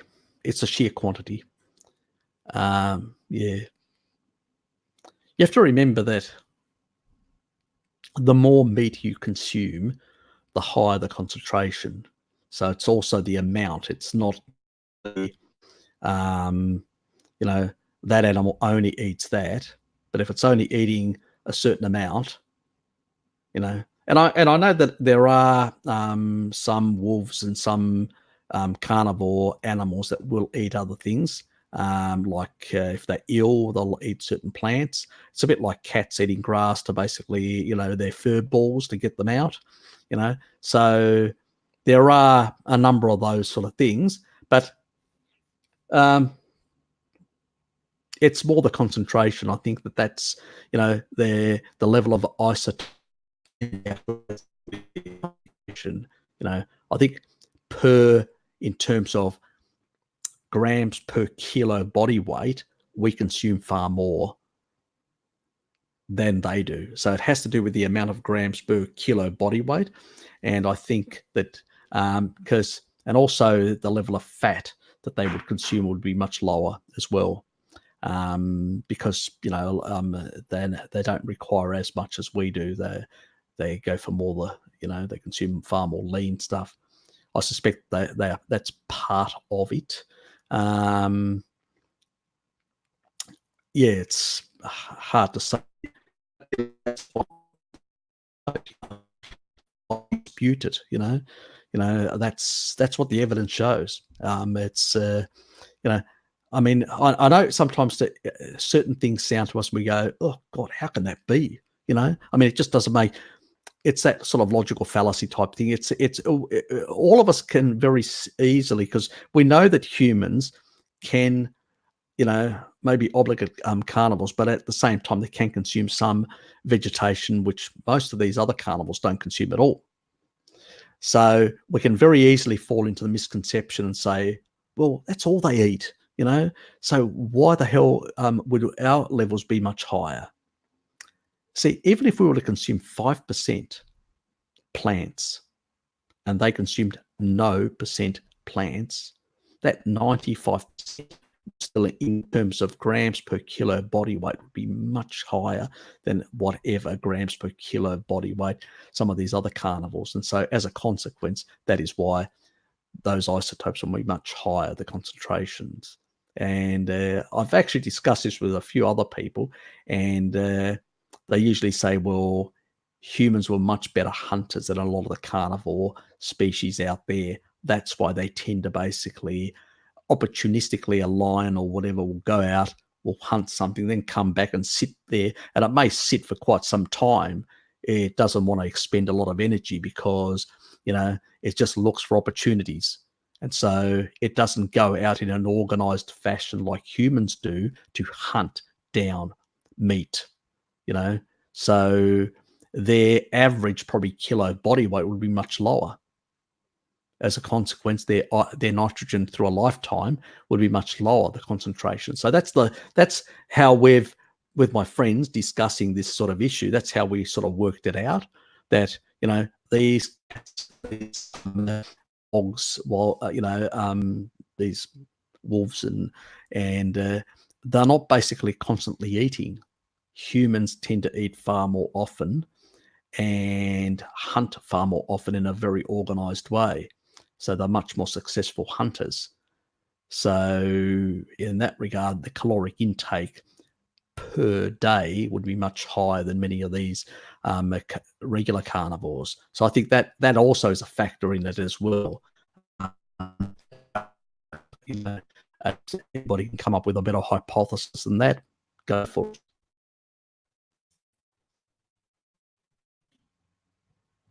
Oops. Yeah.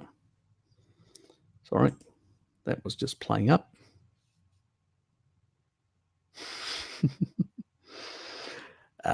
Somehow I doubt that it depends. Oh, well, domesticated one maybe. You're feeding it all day.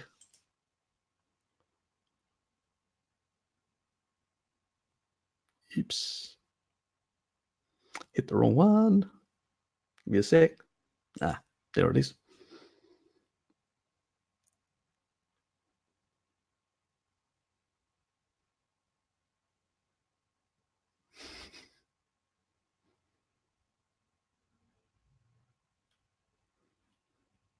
Oh, well.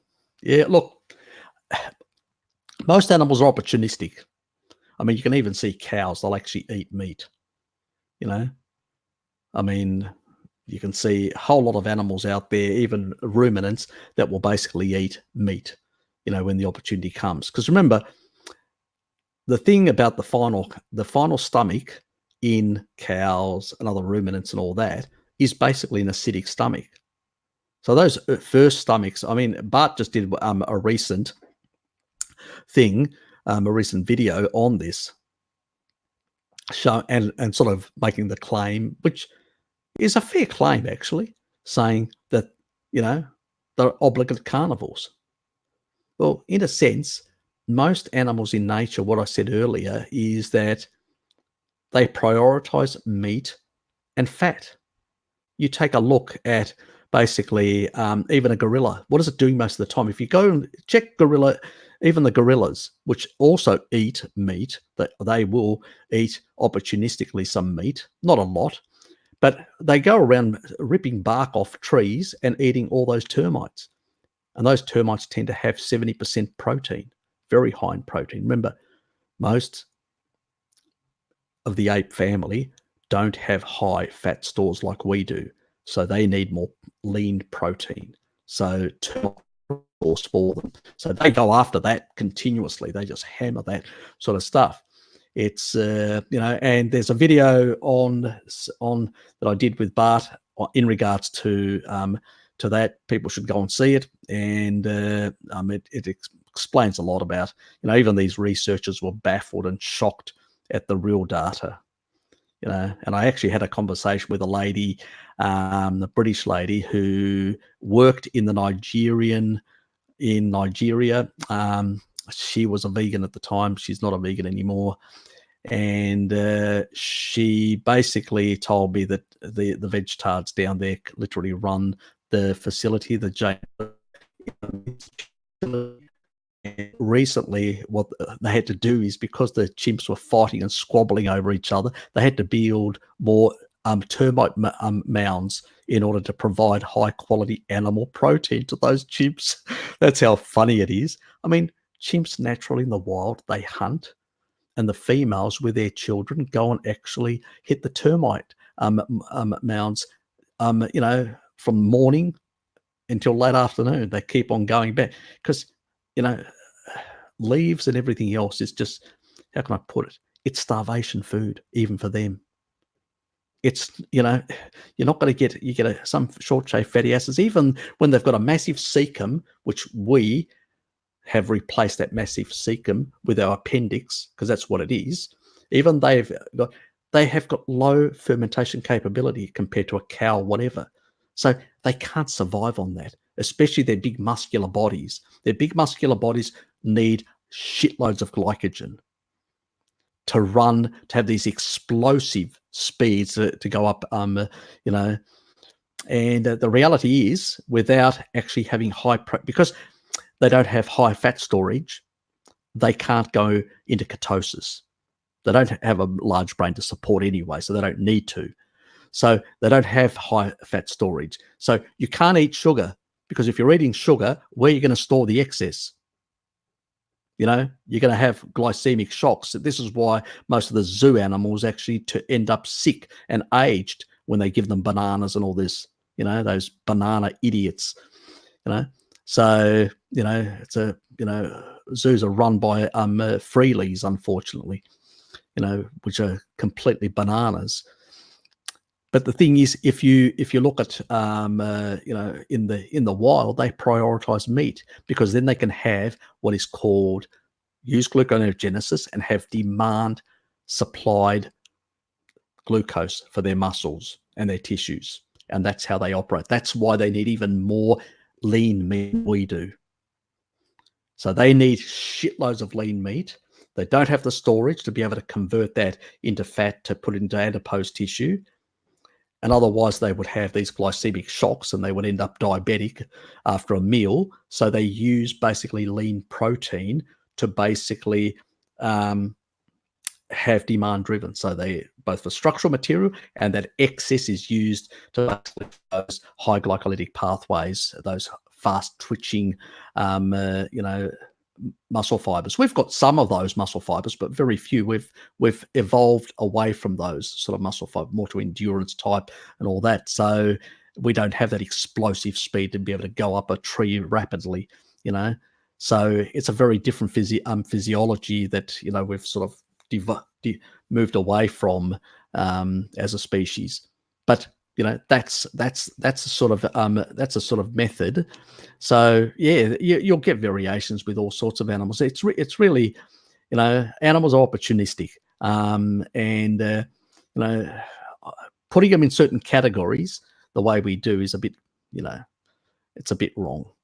But we need to look at what the animal eats naturally in nature, what it eats, and we can't basically anymore think ourselves, because we're not a natural animal.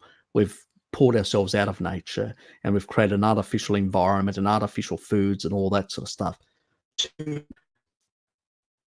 They get this sort of lifestyle has given us advantages, but a whole lot of health disadvantages.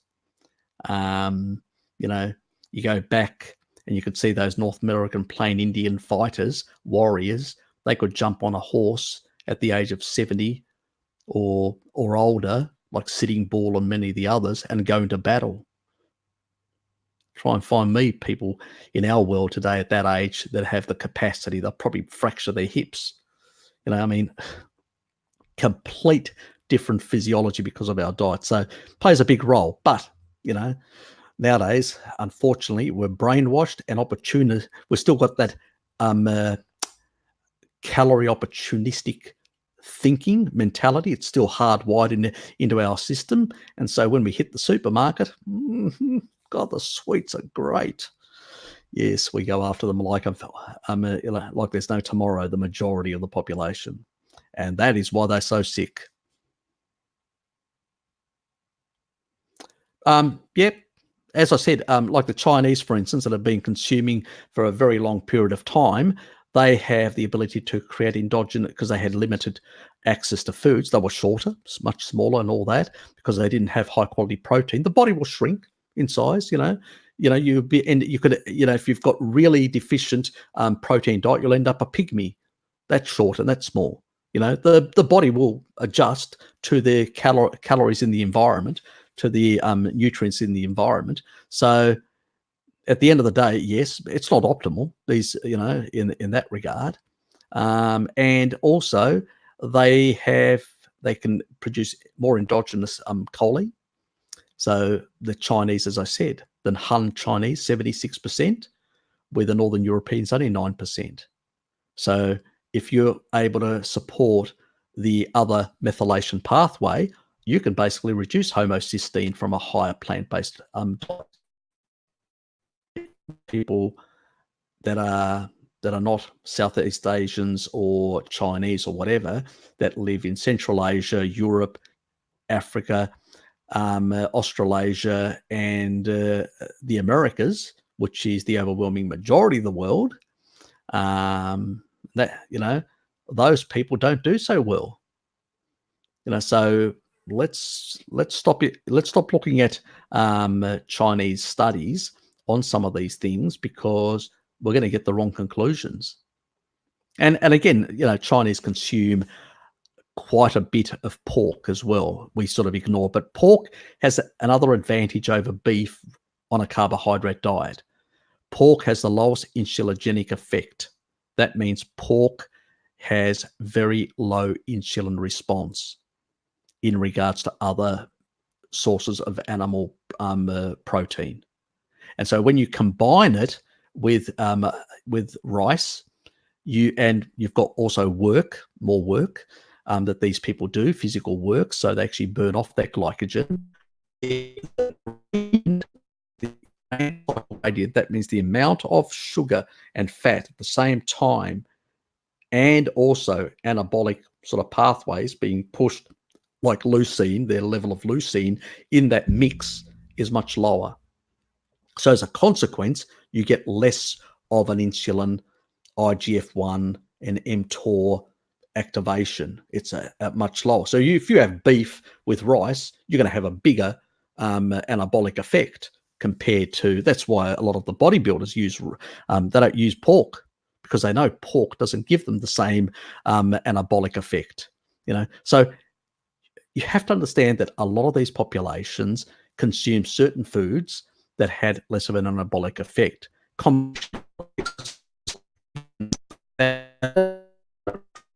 Okinawans, 80%, until you're full, don't eat more. And most of these people were deficient in calories for a very long time and did a lot of physical work. Now, on the other hand, take a look. China, it's got double the the rates of diabetes that America has. Take a look at Southeast Asia. Same thing. It's going through the roof. And these people are not as if they're consuming less carbs or more meat. So that's not the issue. The issue is, I look at Indonesia and my friends there, they haven't really changed their diet. They've actually done one thing. One, they're more sedentary. And the other thing is they're eating more rice than they used to, because they used to only eat a small little bit of rice. I used to get these things, little packets, when I was in Asia. I've been in Asia since I was 18. My first adventure in Asia was in Bangladesh at the age of 18. When people tell me about it, I've seen exactly how it transformed and changed. Used to get these little packs, and it had some vegetables, things like chicken or seafood, which was very cheap. So, and in some places where it wasn't Muslim, they had a bit of pork, in some cases, but that was basically what you got. And sometimes I had to get two of those packs because, being a European, I needed more food.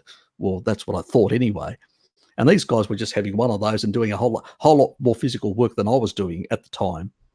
So, and they were much smaller in size and all that. So people have no idea, That's why most of the Asians, Japanese, and everybody else, when they go to North America and start eating like the North Americans, they just get sick as much as everyone else. So they don't have that great, protection against carbohydrates. They don't. They just they used to consume far less. They were calorie restricting. And that culture of calorie restriction, Okinawa, comes from their traditions of having very little food available. So they had to basically get into the mindset that you only eat until you're 80% full, because there was very little calories available around. So people had to basically, families had to basically, create this, they had this culture to basically restrict in order for, there'd be enough food to go around to support people's life, to keep them alive, So there are reasons, cultural reasons, why these things came about and why people could cope with some level of small levels of sugar for a very long time in their history, But it doesn't mean it's optimal, because they were never physically strong or big or, or capable of doing great feats or whatever. So, that's what I usually say to people. I look at basically the old Spartans, Greek Spartans, and then some of the, they used to eat a whole lot of meat and stuff like that, and they had a pork, and some other food that they used to eat, the Spartans as well, a lot of different meat products, and they were big, strong guys. They would have just torn to bits most of the Okinawans. So it's just nonsense, that sort of stuff. We need to be very careful that, we have to understand the context of history that it's in, what people are doing in their everyday lives, how they're actually living, and how they're interacting with their environment. It's a much more complex picture than just, these people ate carbs.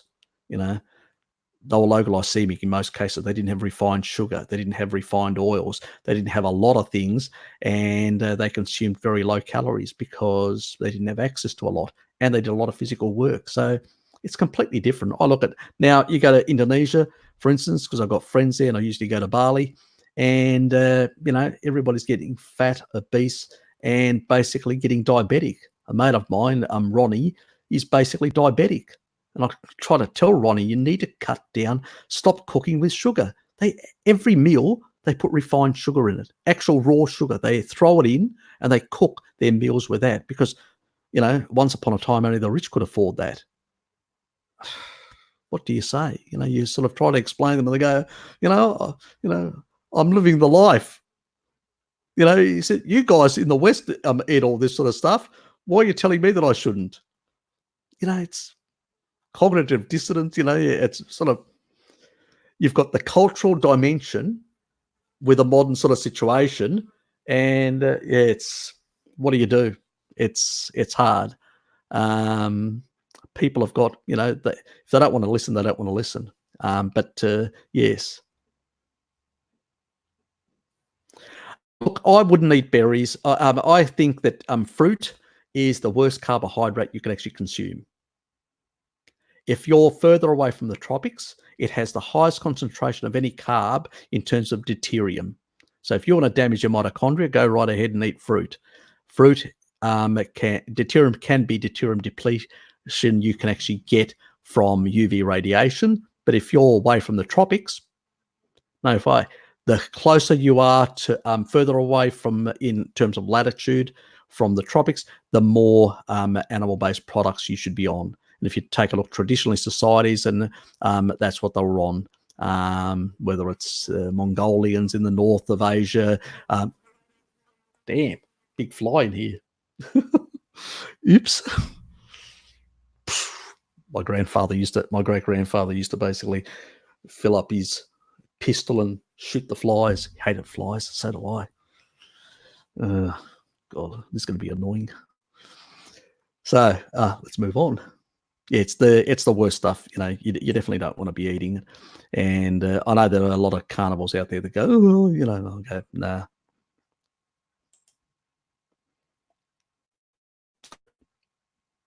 Vertical diet. Never heard of it. I'll have to look into it. It's one thing that I'll have to look into. Damn. Going to stop there, hopefully. Damn. Just give me a sec. I need to isolate it in one of the other rooms. Got an info with the damn fly.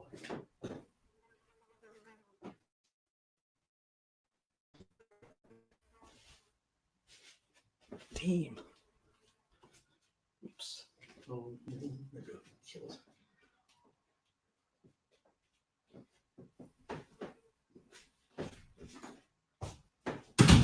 Done. Well, that's out of the way.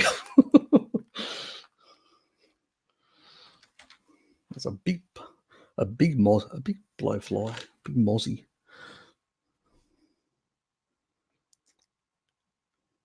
Yeah, I'll have to find out about it and get back to you. I don't know enough. You're welcome. Look, I think a species appropriate diet is that, but you can actually biohack. You know, you can actually do certain types of biohacks to actually improve that.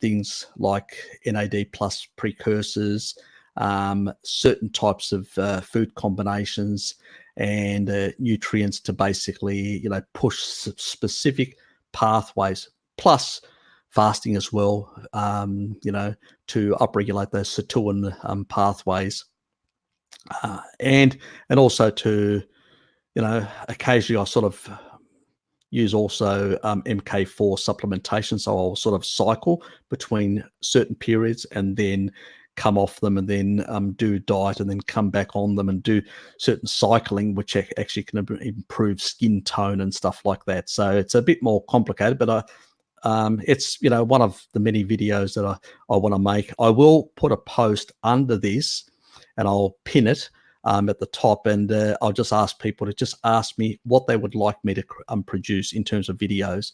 I've got knowledge in a lot of areas, and areas that I'm not that familiar with, like, you know, the vertical diet that somebody asked. I can look into those things, but you know, I'm here for you guys. Basically, it's a waste of time if I'm creating material that nobody wants to watch. I'd rather be creating material that people do want to watch, and things that interest them, things that other YouTubers aren't creating, or other YouTubers have just touched on but haven't really gone into any depth. And I'm trying to look around to see what, you know, like I'm Googling and trying to find out what are people actually and what people haven't done, in order to work out what sort of areas that I can actually go into to basically help add to people's knowledge of what they can do with their diet and actually improve their sort of lifestyle. So even if it's lifestyle stuff, yep, you know, I'm fine with that as well. I'll look into that as well for you. Now, give me a sec.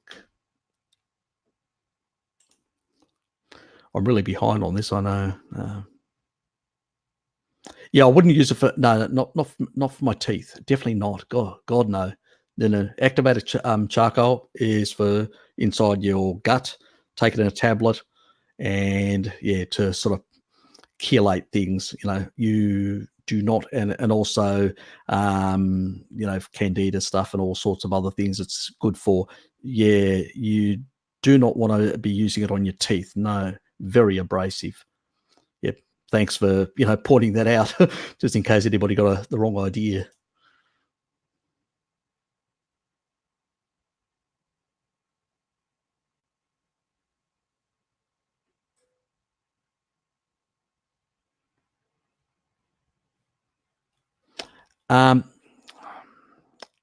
It depends.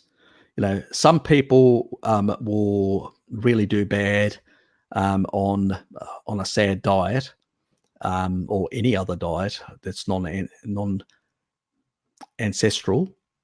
But it depends on their, you know, on those genetic pathways. It's like, for instance, people doing a diet which is low in animal-based vitamin A, retinol. more than likely to have very low conversion of beta carotene capacity.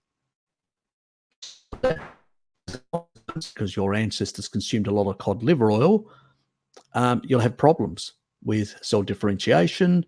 You can basically, and cell differentiation is very important. People need to realize that D3, MK4, and retinol, they work synergistically together to regulate those collagen degrading enzymes and also to build tissue. And retinol, obviously, with cell differentiation, plays a big role. So you don't want certain cells that are slightly, being remodeled in different parts of the tissue get, like, as an example, in your lungs, a skin tissue, because, signaling wrong differentiation happened because the bounding around around the DNA of the epigenome was actually loosened. That's a more complex. We won't get into how that actually happens, but that's for another day. But as a consequence, the sort of transcription that actually happens, what it actually is produced, ends up being problematic. So these are issues, So, going back to a base level diet, which is what a species appropriate diet is safest for everyone. Now, can certain people do certain things? Can certain things? Yeah. Things can be done that can modify certain things. But why would you?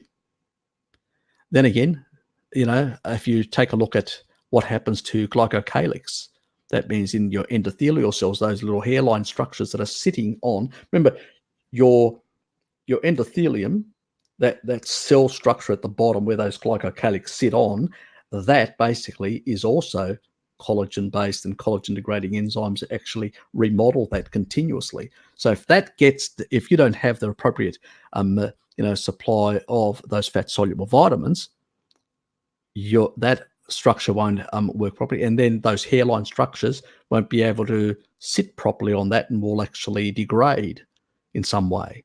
So the degradation of lack of fat soluble vitamins, and then also the degradation by too much sugar hitting those and sticking on top of that and basically collapsing those for up to 6 hours, and depending on the amount, if it's only a bit, they can actually remain up, like a few will bend and stuff like that, but they can still basically create nitric oxide synthesis, and also they can also pass that a negative electric charge that actually make sure that those other lipids that have got a pericellular matrix, which is the same sort of, they've got the same sort of hairline structure, bacteria, everything have that little hairline structure around them.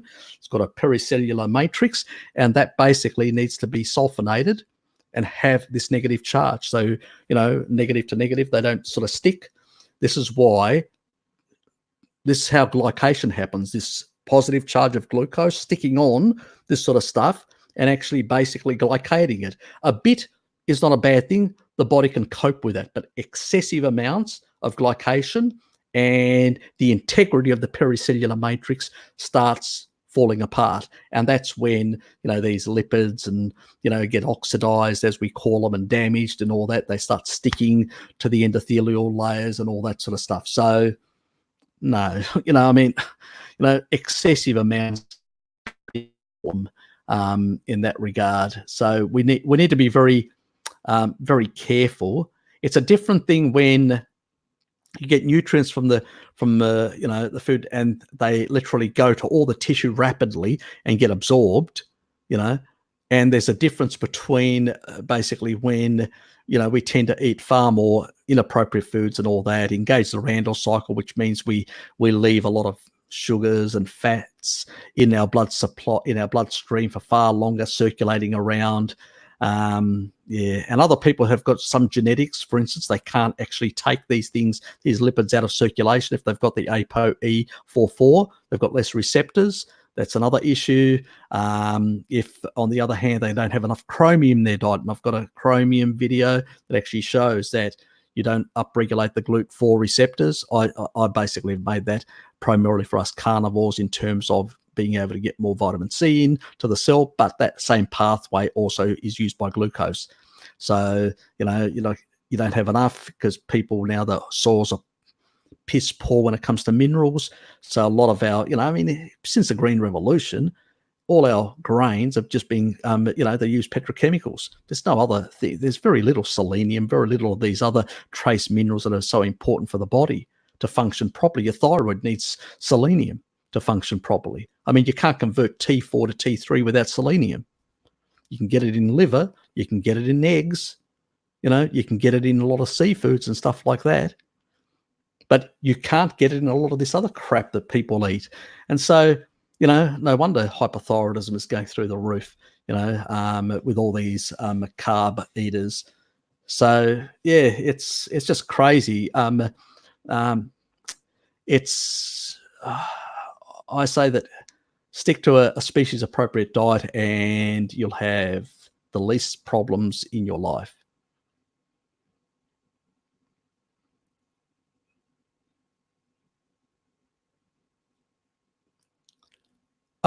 It takes about a couple of generations. There's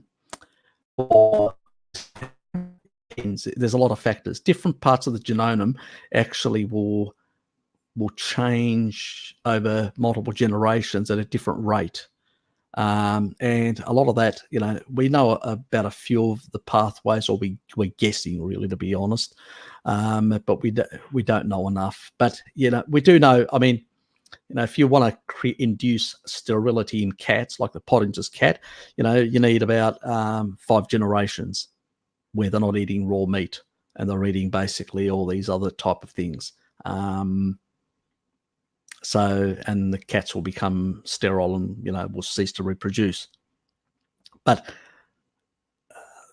our knowledge in the epigenetics and how they affect over multiple generations and all that is piss poor. It's non-existent nearly. There's a bit of anecdotal stuff here and there and a bit of research here and there, but I couldn't really point to this or that would be really good.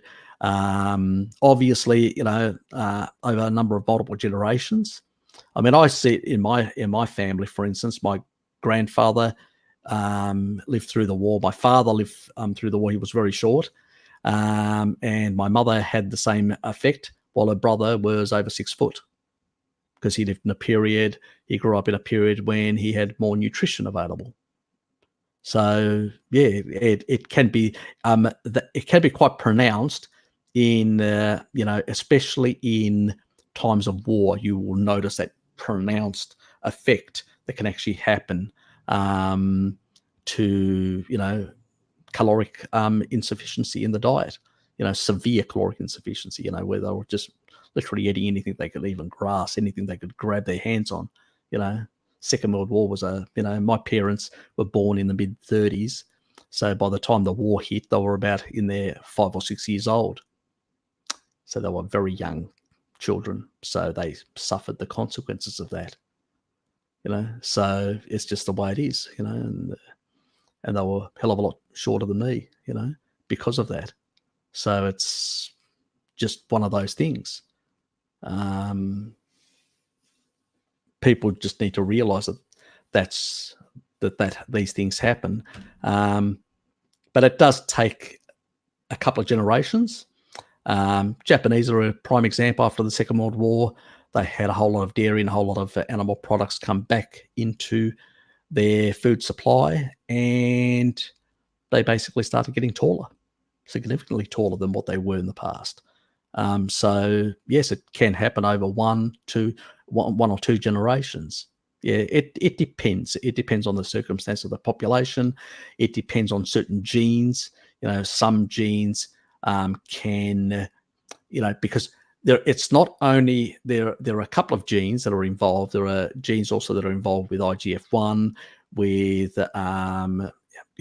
and also certain growth hormone type. So there are a couple. So some people may have sufficient growth hormone, but they may underproduce or understimulate, even when they're having some certain calories, understimulate IGF-1, or the other way around.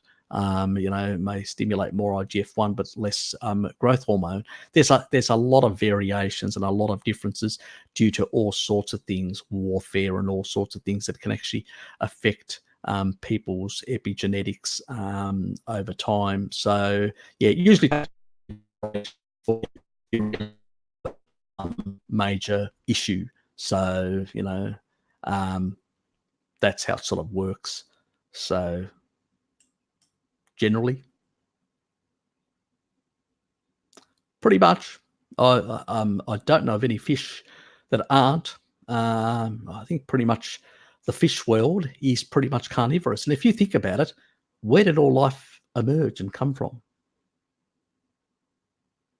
Didn't come from the land, came from the sea. So,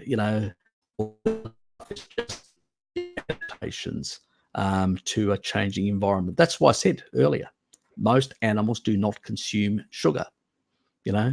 Cows, they eat the bacteria, the protozoa, and the fungi that are actually in their last vat stomach, and then it goes into basically into the highly acidic part, which is the last one, and that's like ours, acidic. They take that in and they absorb all the vitamins and minerals and all the fatty acids and all that sort of stuff. So, and I mean, these bacteria are just extracting some of this sort of stuff out of the actual fiber. Yep, they are.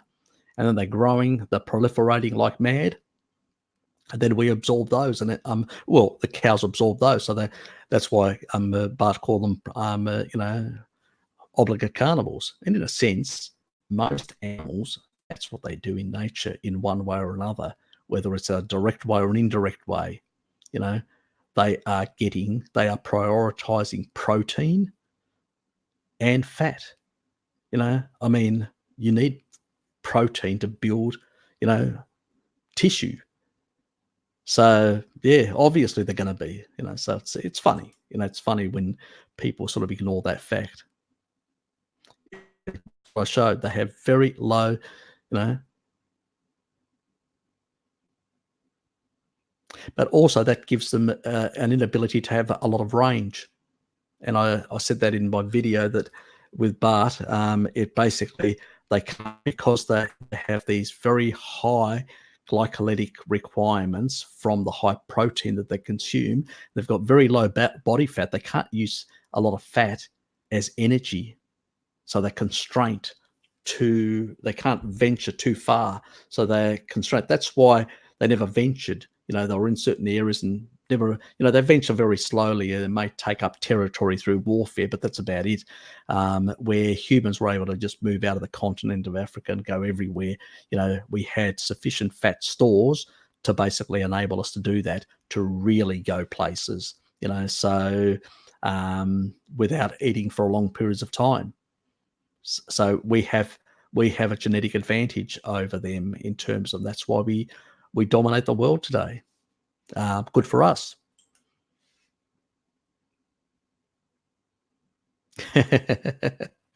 Nice. Good. Actually, that's a nice one. Actually, I enjoyed that.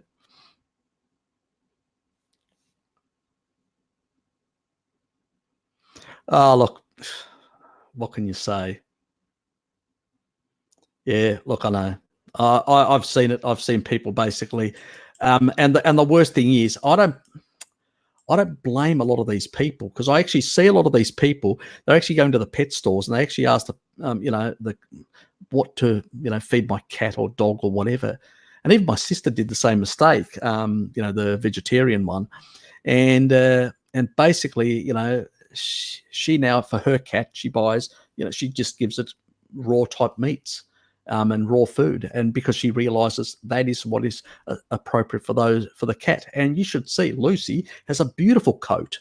I mean, she's a beautiful cat, very smart, very quick. She actually even is able to jump up and literally grab flies in the air.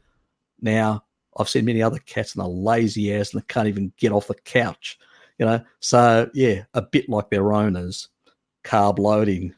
So yeah, it's horrifying what people feed their animals.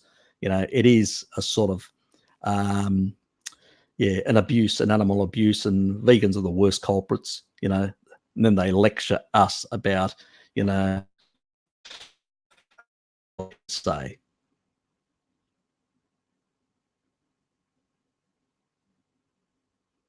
carrots. God almighty. And blueberries, oxalates. Yeah, what the fuck? God almighty. I mean, that's next level. That is next level. I mean, some people, they'll throw in a few other things like a bit of pasta with their meat and stuff like that, but that's next level. Carrots and blueberries. God almighty. Yep.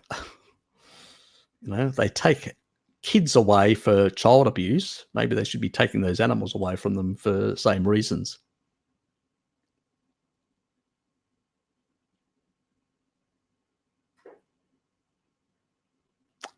That sort of period, yeah, it's hard to say. I have heard of a couple of, a lot of us have got compressed spines, and because of the way we live and all that sort of stuff, and we suffer for that.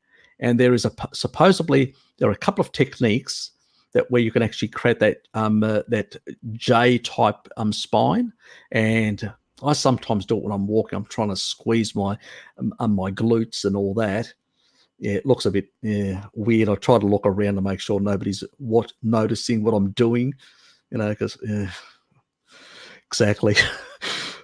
Do it in the privacy of your own home. And that also helps that sort of and there are certain exercises where you can actually hold at a certain height and you're tippy-toeing, and that actually seems to decompress your spine. See, when you wake up in the morning, you're actually taller than in the evening because you're compressing your spine. And if you do that more often and all that, apparently you may get a few inches here or there or stuff like that by doing those sort of techniques and straightening out, that J type spine and all that. So yes, that could work. But also at the same time, you can lose height as you get older. And that's another reason why I consume raw milk, which has got lactoferrin, and lactoferrin actually helps with actually preserving good, healthy, strong, vibrant, long bone. Yeah, so that's the dietary side. You can actually try and include lactoferrin. I usually say to people, if you want kids to grow tall, strong kids, give them meat and give them raw milk. That will do the trick. Yeah, I can't really think of anything else. When you're actually an adult, you're pushing shit uphill, basically. It's really hard. You can probably do the J curve thing, the glute type thing to basically, sort of, if you're basically, what is it?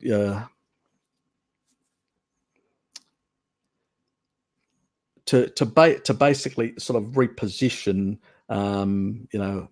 sort of your bottom part of your legs with your sort of spine and all that. It's sort of what do they call it? I can't remember now. Something that the podiatrists and people like that do certain techniques to basically, make certain adjustments. Yeah, I have to do something about it, some sort of video at some stage, to sort of go through that sort of and use the proper terminology and show proper examples, because it's a bit of a mind block there. If you're not constantly talking about it, it sort of ends up becoming a mind block, as you can understand.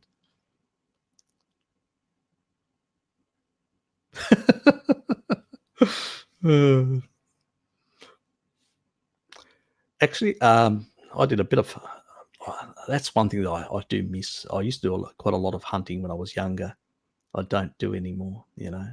Actually, my first animal that I ever slaughtered, I'm not sure whether I was 7 or 8 years old. Yeah, can't remember. I'll have to ask Dad. He actually took me in. I mean, and that's the thing. When you actually start from that young age, and it's done in the appropriate cultural way, children, you actually cut up the food, how you actually slaughter an animal. So it's basically, knocked out, so it doesn't actually feel anything anyway.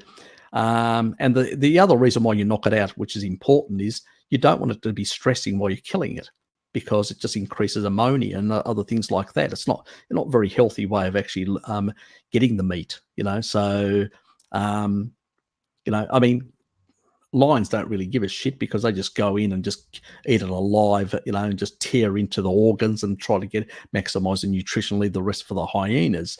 By that stage, most of the ammonia and all that sort of stuff is dissipated. But for us, it's knock it out and then basically kill it appropriately, slaughter it appropriately in that regard.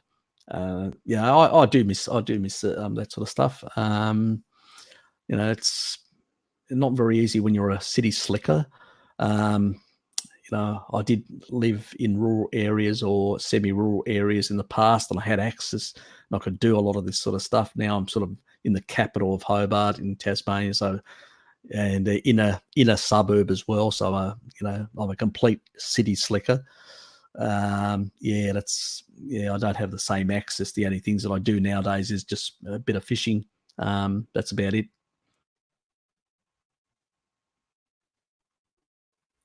Yeah, I had actually pork rinds last night. I enjoyed them. My sister makes them. She makes them beautifully. She's got a great recipe. I should try and get her to do a vid with her recipe.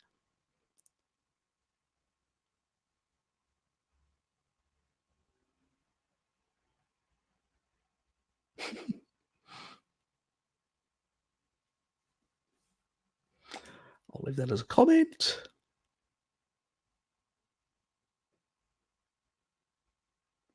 Pretty much, pretty much. They were, yeah, and also far more health issues as well.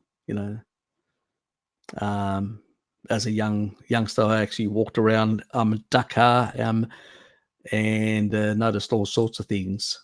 I did notice one thing: a leper, and I actually threw some coinage, and the coins that were further away from the leper, the other kids tried to steal the coins off the leper, but the ones that were closer, they wouldn't venture at a certain distance. It was quite interesting, quite amusing, in a sense, sort of a strange sort of way.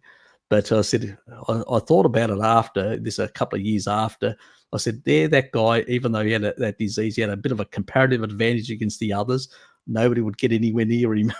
So, so he could exploit that within his environment. But, I mean, yeah, pretty much that's what I noticed as well. It was a lot of small amounts of rice, chickens, fish, those sort of foods predominate in Indonesia, except Bali, where because they're Hindus, you will see pork.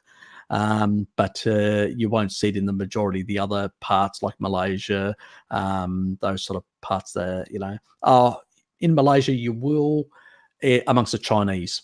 Yeah, that's where you'll see a lot of different types of, in particular, pork. So if you're in those sort of parts of the world, that's where you'll find all the pork.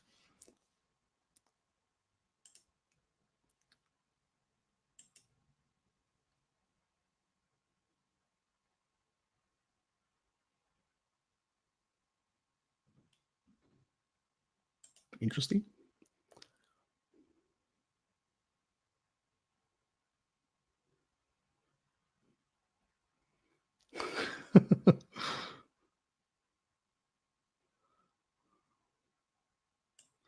You- You're like you're on a night shift with me.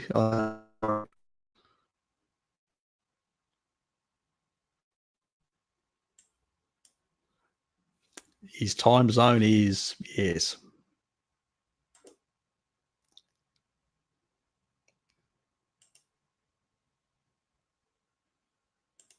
Oops. Move on, move on, move on. Just in case people want to see that banter. Good advice.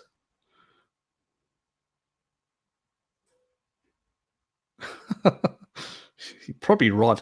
I mean, I as a young student and an activist at the time, I ended up three, 2 nights I didn't go without any sleep, and the third night I just literally that was it.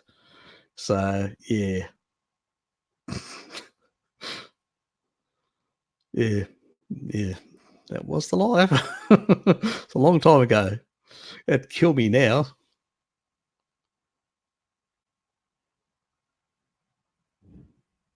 Damn, it's early. Doesn't anybody sleep?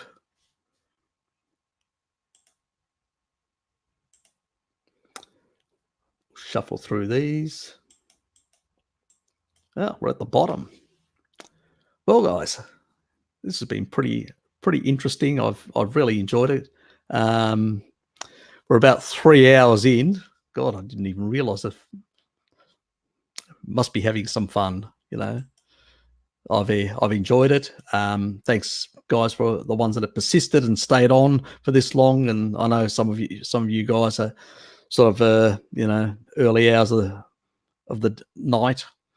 Yes, so I really appreciate and thank you. You stayed around for this long. If anybody else has any last questions, anything to ask, please ask.